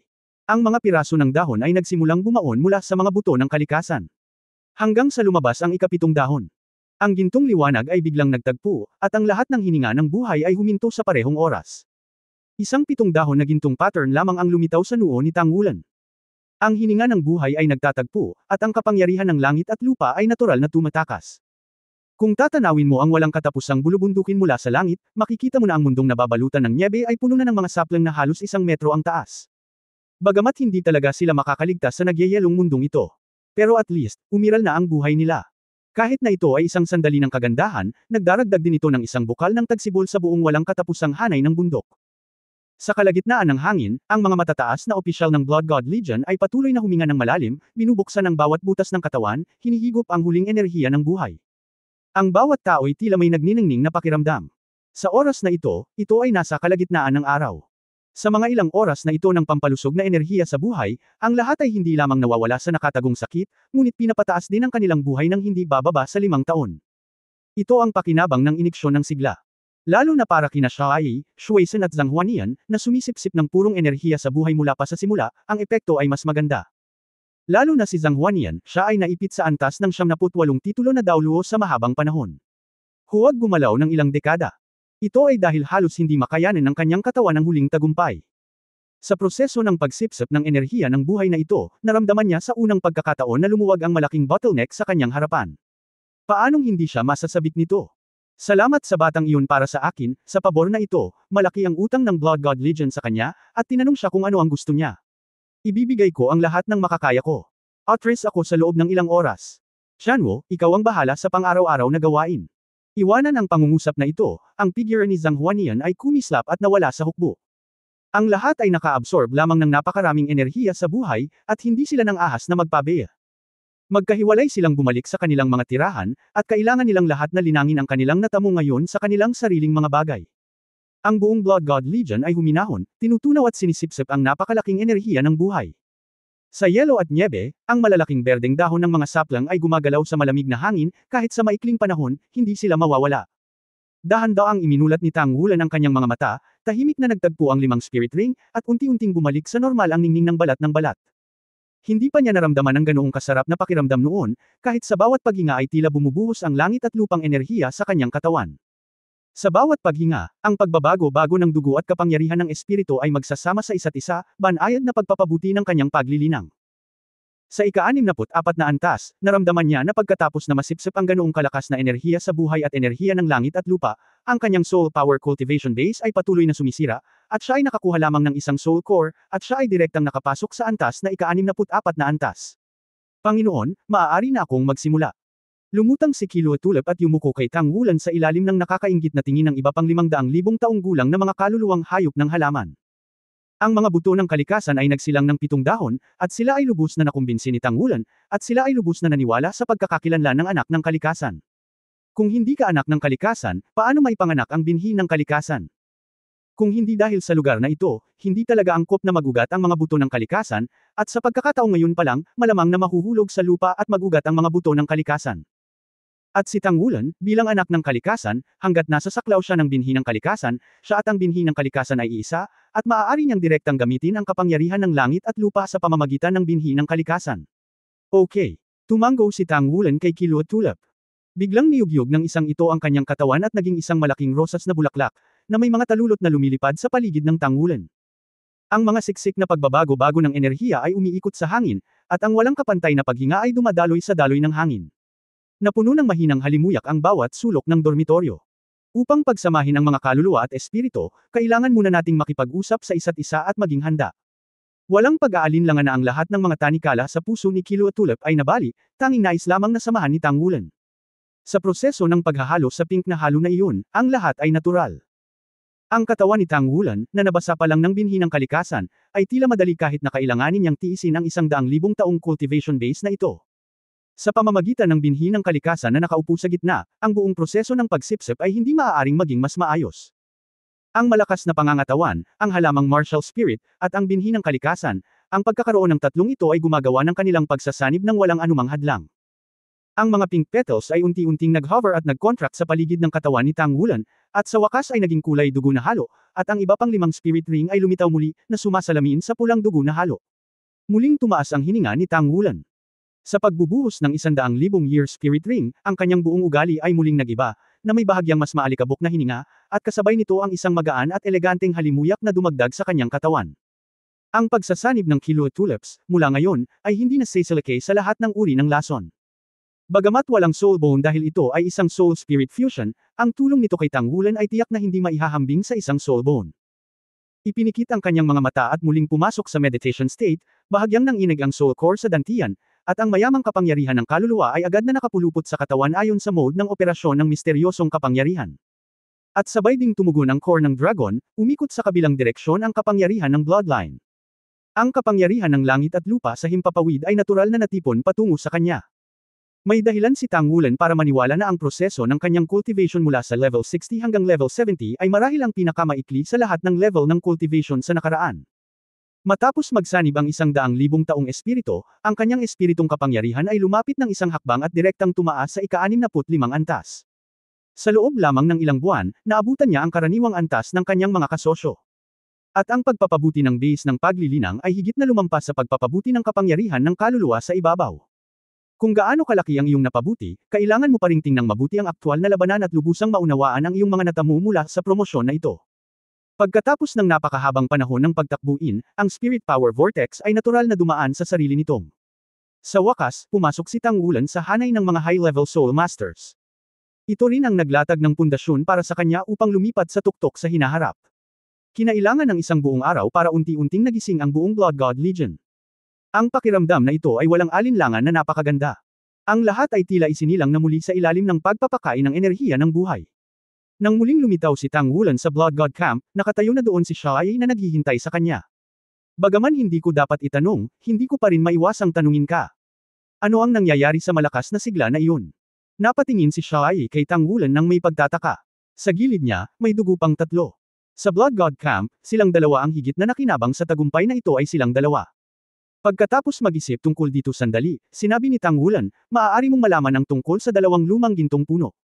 Nagbago ang ekspresyon ni Shuizhen, at nawalan siya ng boses, syempre alam ko. Pero, hindi ba ang sinaunang punong ginto ay nasa akademya na? Malumanay na tumanggo si Tang Wulan, ang sinaunang punong ginto ay ang ubod ng kalikasan. Hindi ko alam kung saan ito nanggaling, ngunit dapat ito ay iniwan ng isang tiyak na ninuno ng Shrek Academy. Nang maglaon, nagkataon, sa tulong ng sinaunang punong ginto, mayroon akong kapangyarihan na mapalapit sa kalikasan. Marahil ito ay dahil ako ay orihinal na isang Planta Soul Master, ang sinaunang araw na iyon ay nawasak ang gintong puno, sa wakas ay nasira ang gintong puno. Binhi ito ay iniwan sa akin, batay sa aking katawan, upang pakainin ang mga buto nito nang masira ko ang mga buto nito, nagising ang mga buto nito, kaya't ito ay naglalabas ng napakalakas na hininga ng buhay, at sa parehong oras ay sumisipsip ito ng napakalaking kapangyarihan ng langit at lupa. Pagdating sa huling pangungusap, ang boses ni Tang Wulan ay kasing lakas ng mapagpasyang. Walang kamalay-malay na tinakpan ni Zusan ang kanyang bibig, hindi napigil ang tumulo ang mga luha. Bilang dating senior ng Shrek Academy, paanong hindi niya malalaman ang pagkakaroon ng sinaunang gintong puno? Iyon ang pundasyon ng Poseidon Pavilion, at ang Poseidon Pavilion ay umaasa sa sinaunang gintong puno upang umiral. Ang sinaunang ginintoang puno ay hindi pa ganap na napahamak, ito ay nag-iwan ng mga buto nito, at ito ay may posibilidad ng muling pagsilang. Ano ang maaaring magpa-excite sa kanya ng higit pa rito? Ang pagkakaroon ng mga gintong lumang puno ay nangangahulugan na ang kolehiyo ay talagang posible na muling itayo. Nagulat din si Shai. Ang sinaunang gintong puno ay dating tunay na core ng Shrek Academy. Kung wala ang proteksyon ng sinaunang gintong puno, hindi mabubuhay si Tang Wulan at ang iba pa, ngunit hindi nila inaasahan na maaari pa itong mag-iwan ng mga buto. Hindi ito maaaring maging mas mahusay. Alam mo, ang sinaunang ginintoang puno ay samilong sa buong Shrek City noong panahong iyon, at ang punong tanggapan ng Tangmen ay protektado rin. Gayunpaman, ang pag-atake ng kalaban ay masyadong malakas sa oras na iyon. Ang mapanirang kapangyarihan ng dalawang nakapirming make-up na nakaayos na mga shell na ginagabayan ng kaluluwa ng Diyos ay lumampas dito. Ang pinakamataas na limitasyon na maaaring tiisin. Isang dampi ng kalungkutan ang sumilay sa mga mata ni Tang Wulan. Kung hindi lang naibigay ng sinaunang punong ginto ang kanyang sarili ng isang katlo ng kanyang lakas, marahil ay makayanin ito ng sakuna. Ang kanyang puso ay palaging puno ng pagkakasala, kaya, kahit na ano, tutulungan niya ang binhi ng kalikasan na lumago muli. Matalim na tiningnan ni Zuyi si Tang Wulan, ang pagbabagong ito sa mga buto ng sinaunang gintong puno ay nagdulot ng malaking pakinabang sa Legion. Ang bawat tao ay nabasa ng enerhiya ng buhay, at ang cultivation base ay tataas. Anong gantimpala ang gusto mo? Reward. May rewards. Tinulungan mo akong mag-ipon ng napakaraming heaven and earth powers, tama. Medyo nakakahiya. Pwede bang kahit ano ang reward? Naningkit ang mga mata ni Tang Wulan. Nang marinig niya ang unang kalahati ng pangungusap, ngumiti pa rin si Shai. Ngunit ang huling punto ng pagbabago ay medyo natigilan siya. Anak, malaki talaga ang tubo nito. Pero, mabuti yun. Sabi ni Zhang Huanian, ikaw mismo ang pumili ng gantimpala. Sa simula, tinulungan kitang tipunin ang kapangyarihan ng langit at lupa, ngunit pagkatapos ay nagambag ang lahat, ginto masyadong malaki ang enerhiya na naabsorb ng mga buto ng puno. Kung babaguhin mo ang lugar, tiyak na magugulat ito sa mundo. Kahit libu-libong kilometro kwadrado ng langit at lupa ay maaabsorb ng enerhiya nito. Hindi ba tama? Ibig sabihin, ang hindi mararating na lugar ng walang katapusang bulubundukin, ang pagpapalit ng mataong lugar, ay hinding-hindi magiging ganoon kadaling masipsip ng napakalaking puwersa ng langit at lupa. Kung gagantihan ka, posible ba ang rank? Kita mo, pasok na rin ako sa finals, at nakapasok na rin ako sa mecha battle. Mapapabuti rin ba ako ng rank ko? Pansamantalang tanong ni Tang Wulan. Hindi maiwasang mapangiti ang gilid ng bibig ni Zhu, mahalaga ba sa iyo ang ranggo ng militar? Gusto kong malaman, para saan ang ranggo ng militar? Sinabi ni Tang Wulan, wala ka bang holiday na may ranggo ng major o mas mataas? Malaya kang makakalabas. Natigilan si Zusan, at si Zusan na nasa tabi niya ay hindi napigil ang matawa, basta holidays ka lang ba? Pwede tayong magkaroon ng sarili nating bakasyon sa Blood God Camp. Makakaipon ka rin ng ilang beses sa isang araw para magbakasyon ng magkasama. Mga non-staff personnel sila, pero pareho silang tinatangkilik. Ha! Talagang hindi alam ni Tang Wulan na ang Blood God Camp ay talagang may ganoong katangi-tanging pagtrato. Nang makita siyang natigilan, hindi napigilan ni Shai na ngumiti, gusto mo ba ng ranggo na iyon? Kinagat ni Tang Wulan ang kanyang mga ngipin at sinabing, oo. Ang mga gantimpala ng Blood God Legion ay walang iba kundi mga materyales at ranggo ng militar. Sa mga tuntunin ng mga materyales, maaari niyang ipagpalit ang mga merito na nakuha niya sa pamamagitan ng forging, ngunit walang kinalaman sa rango, at ang Blood God Camp ay dapat tulungan siyang mapabuti. Bahagyang tumango si Zhu, at sinabing, okay, rank na tayo, si Zhang Huanian ay nasa retreat pa rin. Hanggat may mga lehitimong dahilan para sa pag-promote ng rango ng ating Blood God Camp, tayo mismo ang makakapagdesisyon. Ang iyong mga naipong tagumpay ay sapat na para ma-promote bilang kapitan. Bilang karagdagan sa pagpasok sa finals ng iyong kasalukuyang lakas ng dalawang kompetisyon, ito ang magiging gantimpala para sa iyo sa kasalukuyang tatlong kompetisyon, ayon sa posibleng lakas ng iyong laban, ito ay magiging gantimpala para sa iyong tatlong kompetisyon. Na may rango ng maaga, na nangangako sa iyo ng rango ng major itinuring mong karapat-dapat kung kaya't handa kang ibigay sa iyo ang rango ng koronel. Oo. Halos mapabulala si Tang Wulan, maging ang kanyang boses ay bahagyang bumuti. Ano pa ang ayaw gawin? Mayroon bang mas mahusay kaysa dito? Koronel.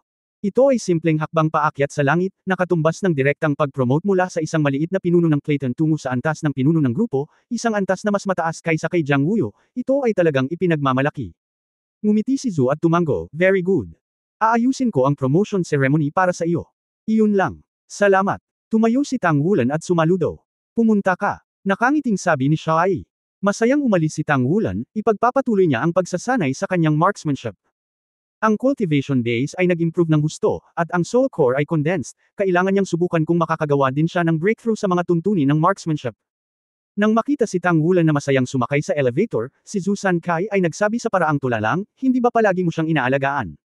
Okay lang bang lokohin siya ng ganito? Ngumiti si Zhu at sinabi, bakit ko siya niloko? Ito ang gusto niyang gantimpala, at hindi ko siya hinayaang piliin iyon. Walang magawang sinabi ni Zhu San, gayunpaman, ayon sa commander ng Legion, maaari niyang ibigay sa kanya ang pinakamataas na gantimpala ng Legion. Ang pinakamataas na gantimpala ng Legion, ngunit isang pulang mecha. Ang rango ay isang pangalan lamang, at hindi ito dinadala ng ating kampo ng Diyos ng Dugo. Kawal. Kung ikukumpara sa pulang mecha, ito ay napakalayo. Ngumiti si Shai at nagsabi, syempre alam ko. Gayunpaman, maaaring hindi magandang bagay na bigyan siya ng pulang mecha ngayon. Masyadong mabilis ang kanyang growth rate, at kailangan niya ng higit pang pagsasanay. Kahit na mayroon siyang red mecha sa hinaharap, umaasa rin ako na nagawa niya ito ng mag-isa sa pamamagitan ng sarili niyang pagsisikap. Sa halip na direktang makuha ito. Sa pagkakataong ito, mahusay siya para sa buong hukbo, ngunit kung minsan ay hindi niya makuha ang sarili niyang kapangyarihan, ngunit kung minsan ay hindi niya ito makukuha. Ang pagpapalawak ng batang ito ay may kalmado na personalidad, na kung kaya't hindi mo dapat gamitin ang mga panlabas na puwersa upang maimpluwensyahan ang kanyang kaisipan. Napabuntong hininga si Zhu San, gayunpaman, ang haharapin niya sa hinaharap ay magiging napakahirap. Kung may Diyos level na mecha, kahit isa pang garantiya. Umiling si Zhu at sinabing may seryosong mukha, ang tanging bagay na talagang makakapagprotekta sa kanya ay ang kanyang sariling lakas. Mabuti si Mecha, ngunit para sa ating mga Soul Master, kung gusto talaga nating maabot ang tuktok, kailangan pa rin nating umasa sa ating sarili. Sa kanya, ako ang potensyal na nakikita mo ay hindi limitado sa limitasyon daw Luo. Ang pagpili ng natural na binhi, isipin mo, saan ba nanggagaling ang sinaunang punong ginto? Ang sinaunang punong ginto ay makukuha mo. Ang pagkilala sa puno ay ang pagkilala sa mga buto ng kalikasan, ang suporta ng kalikasan ng buong kontinente, ang posibilidad ng kanyang hinaharap ay malamang na, sa puntong ito, itinaas niya ang kanyang daliri sa itaas. Nagulat si Zhu San kay Zhu Ye, posible ba talaga? Isang madugong, hindi ko alam. Pero kung may bakas ng posibilidad, dapat nasa kanya iyon. May tiwala ako sa kanya. Huminga ng malalim si Zhu San, at napagtanto niya sa oras na ito na talagang pinahahalagahan ni Zhu Ye si Tang Wulan. Hindi alam ni Tang Wulan kung ano ang nawala sa kanya, kaya tumakbo siya sa Gravity Training Room, kinuha ang kanyang Golden Dragon Spear, at nagpatuloy sa pagsasanay. Hindi nagtagal ay napagtanto niya na siya ay naging iba, at ang inaasahang pagbabago ay talagang lumitaw. Hawak ang Golden Dragon Spear sa kanyang kamay, kapag sinaksak niya ito, natural na ilalabas ng Dragon Core at Soul Core ang kanilang hininga, at sa oras na ito, mararamdaman ni Tang Wulan ang kakaibang double turning vortex na lumilitaw sa gitna ng dalawang energy core. Direktang magpapakawala ng puwersa ng kapangyarihan sa kanyang sarili at hihilahin ito sa baril. Iyon ang perpektong pagsasanib ng chi at kapangyarihan ng dugo at kapangyarihan ng kaluluwa. Ang ilaw ng sibat ay nagbago. Ang orihinal na makikinang na Golden Spear Light ay naging puting ginto. Sa normal na mga pangyayari, kapag ang gintong sibat ng dragon ay hindi ginamit para saksakin ang gintong sibat ng dragon, ang tatlong talampakang sibat na ilaw ay natural na ilalabas, na siyang sariling kapangyarihang gabay. Ngunit sa pagkakataong ito, direktang 7 talampakan ang haba ng sibat. Isa lang itong casual na saksak. Nang walang sadyang pagpapakilos ng sariling lakas. Sa madaling salita, ang kanyang spear light ay nadouble man lang ang kapangyarihan nito habang ang kalidad nito ay nagbago. Higit pa rito, ang white gold spear light ay dapat na iba sa orihinal na golden spear light. Isa lang itong malaking sorpresa. Ang kapangyarihan ay tumaas ng husto, at pagkatapos na may pasok ang enerhiya sa Golden Dragon Spear, ang kanyang pag-unawa sa artifact na ito ay medyo mas malalim. Tila kung mas maraming enerhiya ang na-inject, mas malakas ang pinakawalan ng Golden Dragon Spear. Sunod-sunod na putok, bumukas at sumara ang mga puting gintong baril. Nang si Tang Wulan ay gumawa ng todo upang tusukin ito ng isang putok, ang sibat na ilaw ay maaaring umabot ng 100 metro ang haba, halos tumagos sa silid ng pagsasanay. Ito, naramdaman lamang ni Tang Wulan na kumukulo ang kanyang dugo. Ganon na ba siya kalakas? Gayunpaman, sa silid ng pagsasanay na ito, hindi siya nang ahas na ilabas ang kanyang lakas ng buong lakas. Hindi, pumunta sa Star Battle. Net para subukan, doon lang, hindi siya magsisikap na ilabas ang kanyang lakas. May, anong ginagawa mo? Kung okay lang, mag-practice muna tayo sa Star Battle. Net, sandali. May konting practice ako kanina. Gusto mo bang subukan? Ano ba? May merienda ka rin. Okay lang yan. Pag-usapan natin. Treat mo ba? Bakit half and half ka? This looks so strange. Treat mo, hindi ako mapapahiya. Hoy, huwag ibaba ang telepono, huwag ibaba ang tawag, kalahating tao ay kalahating tao. Pahirap ng pahirap na ipagamot si Jiang Wuyo sa mga bisita. Lalong tuso talaga ang lalaking ito. Kung maririnig ni Jiang Wuyo ang taos-pusong boses ni Tang Wulan, tiyak na sasabihin niya ng walang pag-aalinlangan na natuto pa rin siya sa iyo. Unang pumasok si Tang Wulan sa Star Battle. Net at hinintay si Jiang Wuyo sa napagkasunduang lugar. Kahit na walang kompetisyon, ang Star Battle. Net ay napakapopular sa mga Legion. Kailangan pang pumila ni Jiang Wuyo, at naghihintay si Tang Wulan. Inabot ng kalahating oras bago siya late dumating. Napakabagal. Tanong ni Tang Wulan. Galit na sinabi ni Jiang Wuyo, sa tingin mo lahat ng tao ay Blood God Camp mo. Lahat ay may Star Daw capsule. Alam mo ba kung gaano ako nagseselos? Kung mayroon akong sapat na mga merito, bibili ako ng isa. Kaya lang, masyadong mahal, kailangan ng 8,000 fits, hindi ko kayang tiisin. Ngumiti si Tang Wulan at sinabing, kung ganoon ay maaari mong tiisin ito, at pumila. Tayo na, itigil ang pag-uusap ng walang kaparirikan, at lumaban ka muna. Malamig na sumangot si Jiang Wuyo, sa pagkakataong ito kailangan kitang bugbugin sa buong sahig. Masasabi ko sa iyo na hindi alam ng Legion kung paano pukawin ang napakalaking enerhiya sa buhay, ngunit gumawa ako ng isang qualitative leap. Isang malaking tagumpay. Nabuo ang aking Soul Power Vortex. Sa suporta ng Soul Power Vortex, ang aking Tyrannosaurus Rex Power, at hindi na kailangan pang mag-alala tungkol sa iyong lakas ng stamina. Tingnan mo, hehe. Ngumiti lang si Tang Wulan at sinabing may hitsura ng mga hindi nakakapinsalang tao at hayop, okay. Hindi ako natatakot na mabugbog. Kapag nabugbog ako, maaari akong lumaki. Sinabi ni Jiang Wuyo, go. Nagbayad ang dalawa ng 2,000 federal na barya, isang flash ng ilaw, at pumasok sa playing field. Halatang tuwang-tuwa si Jiang Wuyo dahil sa pambihirang tagumpay. Nagpipigil siya ng lakas. Sa sandaling magsimula ang elektron-ikong tunog, agad niyang pinakawalan ang kanyang sandata at espiritu sa labanan. Ang madilim na ginintoang liwanag ay tumama sa buong katawan, at malabo pang ang nakikita ni Tang Wulan na isang malakas na dark golden vortex halo ang lumitaw sa kanyang harapan. Kasabay ng pamumulaklak ng vortex, ang katawan ni Jiang Wuyo ay direktang bumukol sa taas na 8 metro, na taglay ng makapal na 2-character battle armor. Agad na lumabas sa katawan ang sobrang malupit na aura. Mabilis na umikot ang spirit power vortex sa ilalim ng kanyang kontrol, at ang mga bakas ng pagkabasag ay lumitaw sa kakilakilabot na pagbabago-bago ng kapangyarihan at maging ang magulong hangin sa paligid ng kanyang katawan. Medyo mayabang na sinabi ni Jiang Wuyo, nakabuo ako ng isang spirit power vortex na kakaiba sa ibang tao. Ang aking spirit power vortex ay 10% dahil ang katawan ay may malakas na kakayahan na makatiis, at ang bilis ng pag-ikot ay hindi bababa sa 3 beses kaysa sa karaniwang mga spirit masters. Ibinigay sa akin ang enerhiya ay napakalaki, at ito ay direktang naturok sa lakas. Ang aking lakas ay lumago ng 3 beses kaysa sa iyo noong nakaraan, hindi dapat maging mas mahusay kaysa sa akin. Halika. Bahagyang ngumiti si Tang Wulan, ang kanyang katawan ay nagniningning ng ginintoang liwanag, ang 2-character na battle armor ay nakakabit sa kanyang katawan, at ang maskara ay nahulog, na nagdulot ng malutong na kalabog. Sa parehong oras, nagsimula ang gintong sibat ng dragon, at ang sibat ay pamitik sa kanyang tagiliran, at ang dulo ng sibat ay pumutok ng 7 talampakan. White Gold Gunman. Sa isang dagandong, si Jiang Wuyo ay humakbang patungo sa Tang Wulan, nagmamadaling patungo kay Tang Wulan nang magkadikit ang kanyang mga kamay at isang pares ng mga higanteng martilyo. Ang mga higanteng martilyo ay nanginginig, at ang malakas na madilim na ginintoang liwanag ay sumambulat kaagad, tulad ng 2 maliliit na bulalakaw, at dumiretso. Nabasag si Tang Wulan. Hindi siya nagyabang, ang kapangyarihan sa kanyang mga dobleng martilyo ay tumaas ng higit sa 3 beses, at ang kapangyarihan ay nakakatakot, kahit na ang tatlong karakter na Battle Armor Master ay maaaring hindi handang lumaban. Bahagyang ipinikit ni Tang Wulan ang kanyang mga mata, at isang malabong gininto ang halo ang bumangon mula sa kanyang sandata sa labanan. Sa susunod na sandali, lumipat siya. Isang pares ng mga pakpak ng dragon ang biglang nagsalubong sa kanyang likuran, at nang dumampi ang kanyang mga daliri sa lupa, tila gumaan bigla ang kanyang buong katawan.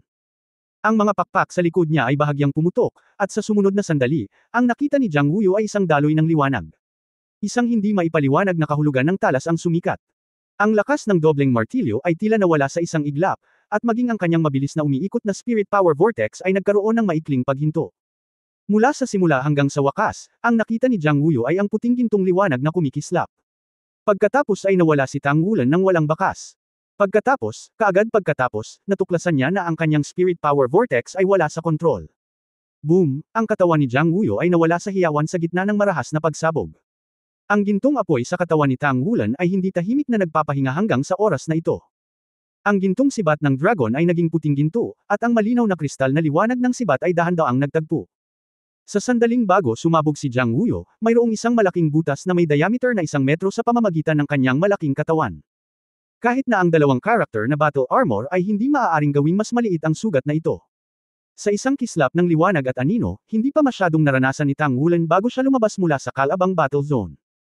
Si Jiang Wuyo ay nakatayo doon na may pagtataka, tulad ni Tang Wulan na hindi lubos na napagtanto ang mga pagbabago sa kanyang enerhiya sa panahon ng labanan, si Jiang Wuyo sa oras na ito ay hindi pa ganap na nagising mula sa biglaang pagpatay noon. Ano ang sitwasyon? Napakalaking improvement lang ang ginawa niya, paano ito matapos kaagad? Hindi man lang niya nakita ang sugat sa katawan. Wulan, nasa labas ka rin ba? Anong problema? May mali ba sa Star Battle? Net. Tumingin si Jiang Wuyo kay Tang Wulan nang may kaina-hinala. Kumurap-kurap si Tang Wulan, ewan ko ba? Di ba lumabas din ako? Mukhang nagkabanggaan kaming dalawa at natapos ng mag-isa ang laro. Sumimangot si Jiang Wuyo, wala akong narinig na may problema sa Star Dao Battle. Net. Kung may problema, magulo ang Federation. Go, subukan natin ulit. Habang nagsasalita, nagkusa siyang magbayad ng 2,000 Federation sa pagkakataong ito. Coin, muling pumasok ang dalawa sa Taichung sa magkasalungat na battle zone. Kumikislap ang ilaw, sabay na lumitaw ang dalawa, at tumunog ang electronic sound countdown, walang pinagkaiba sa dati.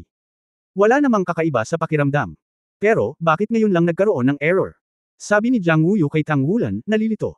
Sinabi ni Tang Wulan, oh, subukan natin muli. Tumango si Jiang Wuyo, okay, come again. Tulad ng sinabi niya, inilabas niya ang sandata ng labanan at ang martial spirit, at ang 6 na bilog ng spirit ring ay tumaas at ang kanyang katawan ay lumaki.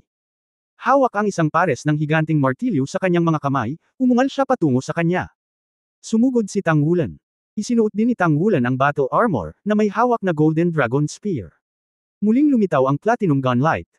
Sa nakaraang karanasan, ang kanyang espiritu, enerhiya at espiritu ay natunaw sa isang iglap, at ang dalawang core ng enerhiya ay nagniningning ng maliwanag, na bumubuo ng isang puyo ng tubig ng positibo at negatibong yin at yang na enerhiya, at ang puti at gininto ang sibat na ilaw ay biglang tumaas. Halatang mas malakas si Jin Mang. Sa nakaraang laro, ginamit niya ang Golden Dragon Flying sa Golden Dragon 9 forms upang mapataas ang kanyang bilis. Sa suporta ng positibo at negatibong vortex, ang lumilipad na kapangyarihan ng Golden Dragon ay tumaas ng husto, kasama ng napakatalim na layunin ng sibat, ito ay tumagos sa katawan ni Jiang Wuyo. Ngunit sa pagkakataong ito, hindi niya basta-basta ginamit ang Golden Dragon para lumipad, kaya dir-diretso siyang sumugod kay Jiang Wuyo, ngunit nang dumampi ang kanyang mga paa sa lupa at biglang bumilis, ang bilis ay higit pa sa 2 beses na mas mabilis kaysa dati, halos isang iglap. Sa harap lang ni Jiang Wuyo. Sa pagkakataong ito ay seryosong naramdaman ni Tang Wulan na nang mahulog ang mga dobleng martilyo ni Jiang Wuyo at tatama na sana ang mga ito sa kanyang katawan, ang dalawang core sa kanyang katawan ay kumikinang ng sabay. Sa kanyang likuran, ang pakpak ng dragon ay humampas at bumilis ng 2 beses. Nag-shuttle lang siya sa pagitan ng 2 martilyo, at pagkatapos ay naabot ng white gold spearlight ang dark gold heavy armor ni Jiang Wuyo. Ang pagtatanggol ng Tyrannosaurus, kasama ang dalawang karakter na battle armor, ay napakalakas na sa sarili nito. Gayunpaman, sa harap ng puting gininto ang sibat na ilaw, tila sila ay natunaw at tahimik na dumadaloy sa gilid ng sibat ni Tang Wulan. Sa isang kislap ng liwanag at anino, si Tang Wulan ay lumapag mula sa manipis na hangin. Ngunit sa pagkakataong ito, dahil walang pagpapala mula sa Golden Dragon Flying, ang buong proseso sa wakas ay hindi masyadong mabilis. Kahit papaano ay nakaramdam ng matinding sakit si Jiang Wuyo. Nang tumingin siya sa kanya at nakita ang malaking butas sa kanyang dibdib, sumunod ang electronic sound. Tapos na ang laro, panalo si Xiao Tang. Ang liwanag at anino ay kumislap, at ang dalawa ay pinalabas sa yugto ng kompetisyon ng sunod-sunod. Sa labas ng war zone, nanlaki ang mga mata ni Jiang Wuyo, at mukhang hindi nakakapinsala si Tang Wulan sa mga tao at hayop. Anong sitwasyon? Ngayon lang. Masakit. Nanalo ka sa akin. Sa wakas ay natauhan si Jiang Wuyo. Kumurap-kurap si Tang Wulan, nanalo ka na ba? Masyadong mabilis itong natapos, wala pa rin akong nararamdaman. Bakit ako nanalo? Oo. Bakit ka nanalo? Si Jiang Wuyo ay puno rin ng pagkataranta. Ang pinakamalaking hindi pagkakaunawaan sa kanyang puso ay nawala siyang kaparehong antas ng Battle Armor Master na kayang talunin siya sa ilang segundo at masira ang depensa sa isang iglap. Isipin. Kaya naman, kahit masakit ang nararamdaman niya sa pagkakataong ito, hindi pa rin niya ito lubos na naiintindihan. Sinabi ni Tang Wulan na may seryosong mukha, mukhang hindi maliit ang problema sa battle. Net, kailangan nating subukan ng ilang beses. Kung may problema, dapat nating iulat ito sa Legion sa tamang panahon. Subukan natin muli. Babayaran ko ito.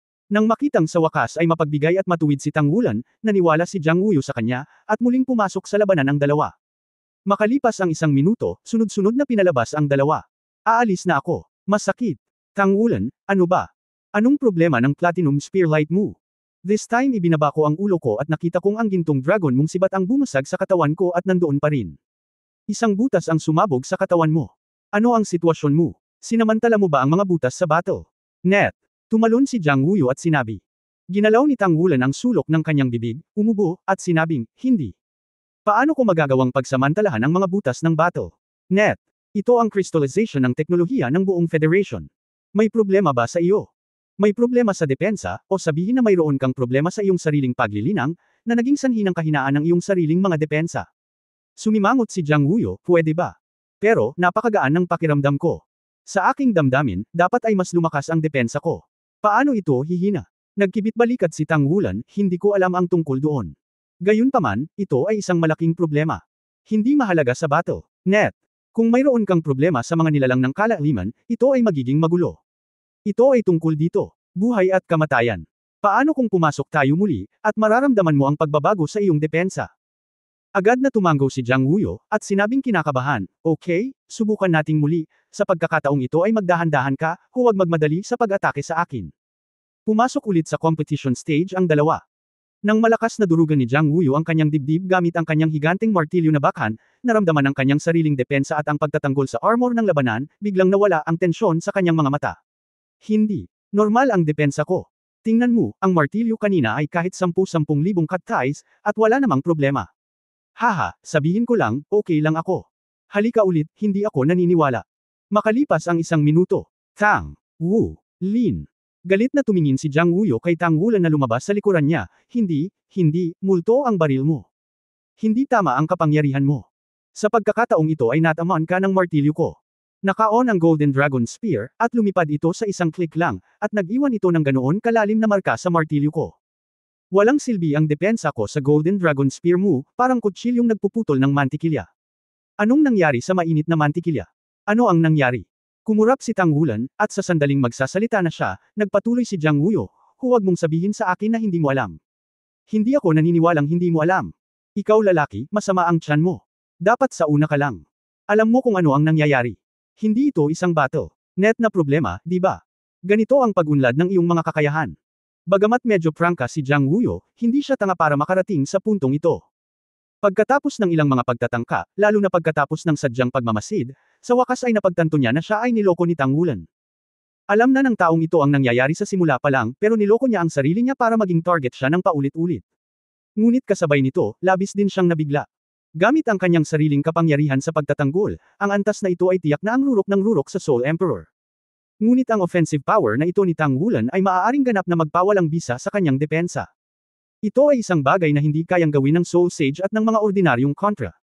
Lalo na para sa unang spike, kahit na siya ay minamaliit, kailangan niyang magkaroon ng sapat na lakas ng pag-atake upang maging kakilakilabot. Ang mga ito ay ganap na hindi maintindihan ni Jiang Wuyo, ngunit ang mga katotohanan ay nasa harap niya. Walang magawang sinabi ni Tang Wulan, hindi. Hindi ko alam kung ano ang nangyayari. Mayroon akong isang pambihirang tagumpay, ngunit hindi ko maintindihan kung bakit ito naging mas malala. Dapat ikaw ang naging mahina, tama ba? Hindi ka pupunta sa set na ito, nabuo na ang Soul Power Vortex ko, at magiging Soul Core ako sa hinaharap. Paano ito mapahina?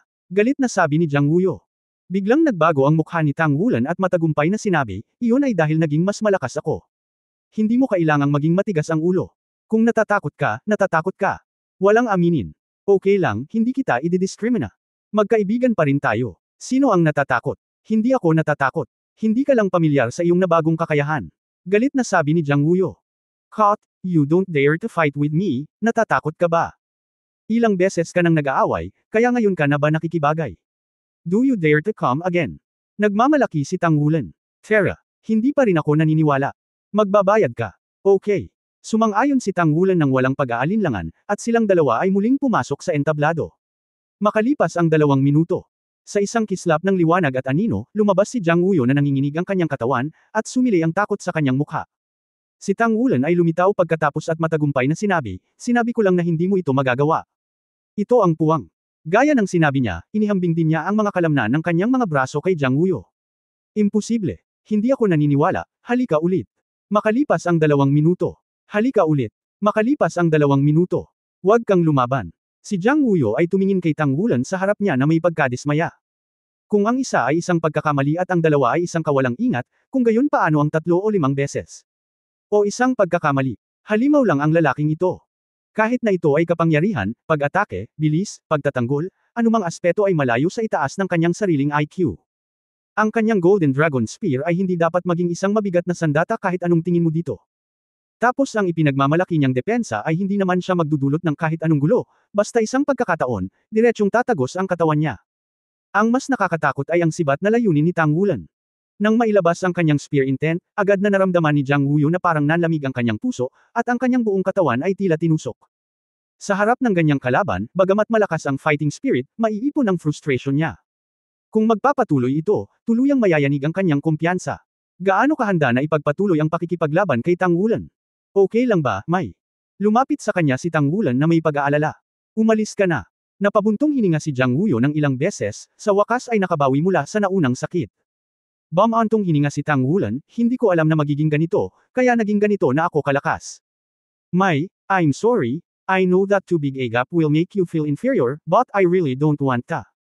Okay lang, wag inferiority complex, keep working hard. Sino ang inferior? Ikaw ang inferior. Hindi na kinaya ng marahas na ugali ni Jiang Wuyo. Nagkibit balikat si Tang Wulan, wala kang lakas ng loob na magpatuloy, di ba? Ano ang kababaan? Sinong nagsabing hindi ako maglakas loob na magpatuloy? Biglang nanlaki ang mga mata ni Jiang Wuyo, ngunit sa sumunod na sandali, biglang naging kalmado ang kanyang mga mata, at ngumuso siya, at sinabing, itigil mo ang set na ito, hindi na ako pupunta. Naloko ka. Napakasama mo, at gusto mong gumamit ng pagkabalisa para pukawin ako. Hindi ako naloko. Nagkibit balikat si Tang Wulan, ikaw ang bahala. Noong una, gusto kitang bigyan ng pagkakataon na mabawi ang tiwala mo sa sarili. Hindi mo kailangan ng battle armor sa susunod na laro. Dahil hindi mo na kailangan, kalimutan mo na ito. Tara na. Umalis ka na. Teka, sabi mo, hindi mo kailangang makipaglaban sa armor. Hinawakan ni Jiang Wuyo si Tang Wulan. Oo. Same time na sinabi ni Tang Wulan, lagi kang bigyan ng pagkakataon na mabawi ang tiwala sa sarili. Ngunit kalimutan mo ito, depende sa iyong hitsura, hindi ka masyadong nasaraan ng loob. Hindi ako kailangang talunin mo. Huwag. Wulan, mabuti kang tao. Halika, halika, halika, isa pa. Sa pagkakataong ito, ako na ang magbabayad. Pagpasok muli sa yugto ng kompetisyon, ang dalawa ay nakatayo sa tapat ng isa't isa, at si Tang Wulan ay nagpakita na ng ngiti sa kanyang mukha. Tumingin sa kanya si Jiang Wuyo na may nakakapasong mga mata, mahalaga ang pagsasalita. Hindi ka maaaring gumamit ng battle armor. Siyempre naman. Tumanggo si Tang Wulan sa kanya. 3, 2, 1, magsimula. Sa pagsisimula ng electronic sound, muling pinakawalan ni Jiang Wuyo ang kanyang martial soul at battle armor, na nagpapataas ng kanyang kapangyarihan sa rurok. Sa pagtingin sa kanya, hindi mapigilan ni Tang Wulan na lihim na humanga, kung magbabago siya sa ibang kalaban, hinding-hindi niya maiirita ng labis ang kalaban at patuloy na lalaban. Bagamat kailangan niya ng malakas na kalaban para maramdaman ang kanyang kasalukuyang lakas. Ngunit iba si Jiang Wuyo. Ang fighting spirit ng taong ito ay talagang ang pinakamalakas na taong nakita ni Tang Wulan. At ang mga nerbiyos ay napakalaki, at ang psikolohikal na kalidad ay hindi sa pangkalahatan ay mabuti. Talagang mas bigo, mas matapang. Hindi pinakawalan ni Tang Wulan ang battle armor. Nasa tagiliran niya ang sibat ng gintong dragon. 4 na singsing ng gintong halo ang bumangon mula sa ilalim ng kanyang mga paa at pinalibutan ang kanyang katawan. Ang unang gintong halo ay lumiwanag, at ito ay ang gininto ang katawan ng dragon. Ang mga gintong kaliskis ay sumasakop sa buong katawan, kahit na hindi kasing lakas ng pagtaas ng sandata ng labanan, ngunit sa sandaling ito, ang mga kaliskis ng kanyang buong katawan ay naglalabas ng isang malabong puting gintong liwanag. Bahagyang dumampi ang mga daliri sa lupa, walang pakpak, ngunit direktang ipinakita niya ang kanyang gintong dragon na lumilipad. Ang isang pares ng mga pakpak ay bahagyang kumikislap sa likod niya, ngunit sa isang sandali, narating ni Tang Wulan ang tapat ng Jiang Wuyu, habang nakataas ang gintong sibat ng dragon sa kanyang kamay, direktang nakaharap sa dobleng martilyo ni Jiang Wuyu. Nagkaroon ng malutong na tunog ng ding, walang battle armor, na nakaharap kay Jiang Wuyu, na napakahusay sa lakas sa two-character battle armor, talagang nagbago ang sitwasyon. Ang dobleng martilyo ni Jiang Wuyu ay naprovoke lang niya, ngunit hindi ito matitinag ng lubusan. Ngunit sa sandaling ito, biglang umungal si Tang Wulan, umuungal ang gintong dragon. Ang malaking gininto ang ulo ng dragon ay lumabas, 5 metro ang diametro, at nagbigay kay Jiang Wuyu ng dagandong ng malapitan. Naramdaman na lamang ni Jiang Wuyu na ang isang lubhang nakakatakot na presyon ay darating kasama ng pangharap na epekto ng sound wave, ang kanyang katawan ay sumabog, ang kanyang utak ay ganap na nablangko, at ang kanyang dugo ay baliw na pinigilan. Si Tang Wulan ay nasuspine sa hangin, at ang gininto ang dragon na sibat sa kanyang kamay ay sumambulat na may nakakasilaw na maliwanag na ilaw, at bigla niya itong pinalo, at ang layunin ng sibat ay pinaikli at naging isang 30-meter spear light, at dumating siya sa harap ni Jiang Wuyu sa isang iglap. Si Jiang Wuyu ay karapat-dapat na maging isang malakas na santukan ng parehong ranggo. Nang inatake ang armor, natural siyang nagkaroon ng stress response. Ang hitsura ng protective layer ay nagpasigla din sa kanya upang magising ng kaunti. Subconscious double martilyo pabalik upang protektahan. Pumunta sa harap mo. Boom! Tinusok ng Platinum Spear ang unang Warhammer, at ang mapang-8 pangalawang Warhammer ay direktang tumama sa dibdib ni Jiang Wuyu. Nang tamaan niya ito, ang kanyang mga mata ay itim, at ang proteksyon ng sandata ay halos masira. Kaagad pagkatapos, pumitik ang sibat ni Tang Wulan, at sa gitna ng mabangis na dagandong ng dragon, isang gintong dragon ang bumangon sa kalangitan, agad na hinabol siya, at muling binomba siya. Si Jiang Wuyu ay nagkaroon lamang ng oras upang pasiglahin ang kanyang mga kakayahan sa kaluluwa, isang layer ng madilim na gininto ang liwanag ang namukadkad, na nanginginig ng husto sa gintong dragon. Boom! Ang katawan ni Jiang Wuyu ay inangat, at ang kanyang mga kakayahan sa kaluluwa ay nabasag. Ang figure ni Tang Wulan ay kumikislap, at siya ay umalis sa isang iglap. Hindi mabilang na gininto ang asul at pilak na Emperor Vines ang dumagsa, ang Golden Dragon Spear ay nakaturo sa harap, at ang mga baging na iyon ay naglabas ng parehong liwanag. Para bang daan-daang Golden Dragon Spear ang sabay na tinusok, na tumatakip sa katawan ni Jiang Wuyu. Tusok ng Golden Dragon. Agad na naramdaman ni Jiang Wuyu na parang nataman siya sa nail board. Habang ang kanyang buong katawan ay agad na nanigas, hindi mabilang na mga butas ng dugo din ang lumitaw sa kanyang katawan. Kaagad pagkatapos, pinitik ni Tang Wulan ang kanyang Golden Dragon Spear, at ang gininto ang liwanag sa paligid ng kanyang katawan ay yumayabong, na nasa Golden Dragon Violent Domain. Gayunpaman, sa kaso ng mga labanan, ang domain ay sumasaklaw kay Jiang Wuyu, na may suppressive effect sa kanya. Ang Golden Dragon Spear sa kanyang kamay ay biglang naiba sa hindi mabilang na mga sinag ng liwanag, bawat isa ay tila may asul na pilak na damo na nakakabit dito, at pagkatapos ay daan-daang sinag ng liwanag ang agad na nagsanib, at ang puti at gintong sibat na ilaw ay biglang bumangon, at ang buong game table ay tila natatakpan ng liwanag na iyon. Katulad, siya stabbed out mula sa hangin pailas pababa. Sa pangunawa ni Jiang Wuyu, ang hangin sa paligid ay tila naging spear intent. Sa proseso ng agarang pagtunaw ng daan-daang mga sibat, inipit din nila ang hangin sa ilang porsyento lamang ng dating volume nito. Sa pagpisil na ito, ang katawan ay sumabog sa tunog ng pagkapira-piraso ng buto. At nang tumusok ang baril na iyon sa kanyang katawan, lahat ng bagay sa kanya ay tila natagos ng baril na iyon. Hindi lang ang katawan, maging ang kaluluwa. Puff! Direktang ipinako si Jiang Wuyu sa lupa, at ang puting sibat na ilaw ay biglang pumutok, at naging pulbos ang kanyang buong katawan. Libu-libong puntos. Tuwang-tuwa si Tang Wulan. Kahit na hindi niya talaga maitago ang napakaraming spear lights na tila totoo, tinulungan siya ng Blue Silver Emperor. Sa wakas ay nagamit na niya ang bahagi ng kapangyarihang itinuro ni Chen Fu. Ito ang kanyang pinakamalapit na pag-atake sa itinuro ni Chen Fu. Bagamat malayo pa ito sa tinutukoy ng buong bersyon, at least, nakita niya ang pakiramdam na iyon. Maraming araw ng pagsasanay sa baril, kasama ang pagbuo ng core ng kaluluwa, sa wakas ay nagbigay sa kanya ng isang husay na paglukso. Bukod dito, sa pagkumpleto ng Soul Core, ang Yin at Yang Complementary Vortex na nabuo ng dalawang core ay nagbigay daan sa kanya na lubos na bawasan ang sarili niyang pagkonsumo kapag gumagamit ng Blood-Soul Fusion Technique. Kung maaari lang niyang gamitin ang kasanayan sa pagsasanib ng kaluluwa ng dugo ng 3 beses, pagkatapos makumplito ang core ng kaluluwa, maaari na niya itong gamitin ng 10 beses, o higit pa. Nang dumating si Tang Wulan sa labas ng field ng kompetisyon, ang nakita niya ay si Jiang Wuyu na nakatayo doon na walang laman, na parang nawala ang buong katawan niya. Nagulat si Tang Wulan. Ang itinuro ni Chenfo ay nagkaroon din ng epekto sa kapangyarihan ng pag-iisip. Hindi kaya mapinsala ni Jiang Wuyo ang kanyang kaluluwa. Kung ganoon ang kaso, ito ay mahirap. Sa kabutihang palad, ang Star Battle Net ay napaka-protekta sa mga gumagamit. Pagkaraan ng ilang sandali, bahagyang manginig ang katawan ni Jiang Wuyo. Habang tumitindi ang panginginig, unti-unting nanembalik ang kinang ng kanyang mga mata. Sa pagsuray-suray na paa, umupo si Jiang Wuyo sa lupa, pagkatapos ay napabuntong hininga. Sa mga mata niya, may kulay na ng takot. Paano ito posible? Paano ito posible? Nawala siya, ganap. Sa simula ng pag-atake ni Tang Wulan, siya ay ganap na pinigilan mula simula hanggang wakas. Bagamat hindi ginamit ni Tang Wulan ang kasanayan sa pagsasanib ng kaluluwa ng dugo para sa bawat suntok, ngunit sa ilalim ng pagkilos ng komplementaryong vortex ng yin at yang, ang kanyang martial soul at mga ugat ng dugo ay pinagsama sa isa, at ang dalawa ay nagpupuno sa isa't isa. Bagamat sa kasalukuyan ay mayroon lamang siyang espiritong kapangyarihan ng antas ng Soul Emperor, ang ika-65 na antas na kapangyarihan ng kaluluwa ay hindi gaanong mas masahol kaysa kay Jiang Wuyo. At may presyon ng dugo sa pagitan nila. Kasabay ng nakakatakot na kapangyarihan ng pamamaraan ng pagsasanib ng kaluluwa ng dugo. Sa makatuwid, kahit nasa battle armor, si Jiang Wuyo ay isa ring kabiguan. Ito ay tiyak na hindi inaasahan ni Jiang Wuyo ng maaga, ngunit ang mga katotohanan ay nasa harap niya, ngunit hindi niya kayang tiisin ang kanyang hindi paniniwala. May, okay ka lang. Tanong ni Tang Wulan na may pag-aalala. This time, nag-aalala na talaga. Ayokong makipag-usap sa iyo. Hindi nagkaimik si Jiang Wuyo.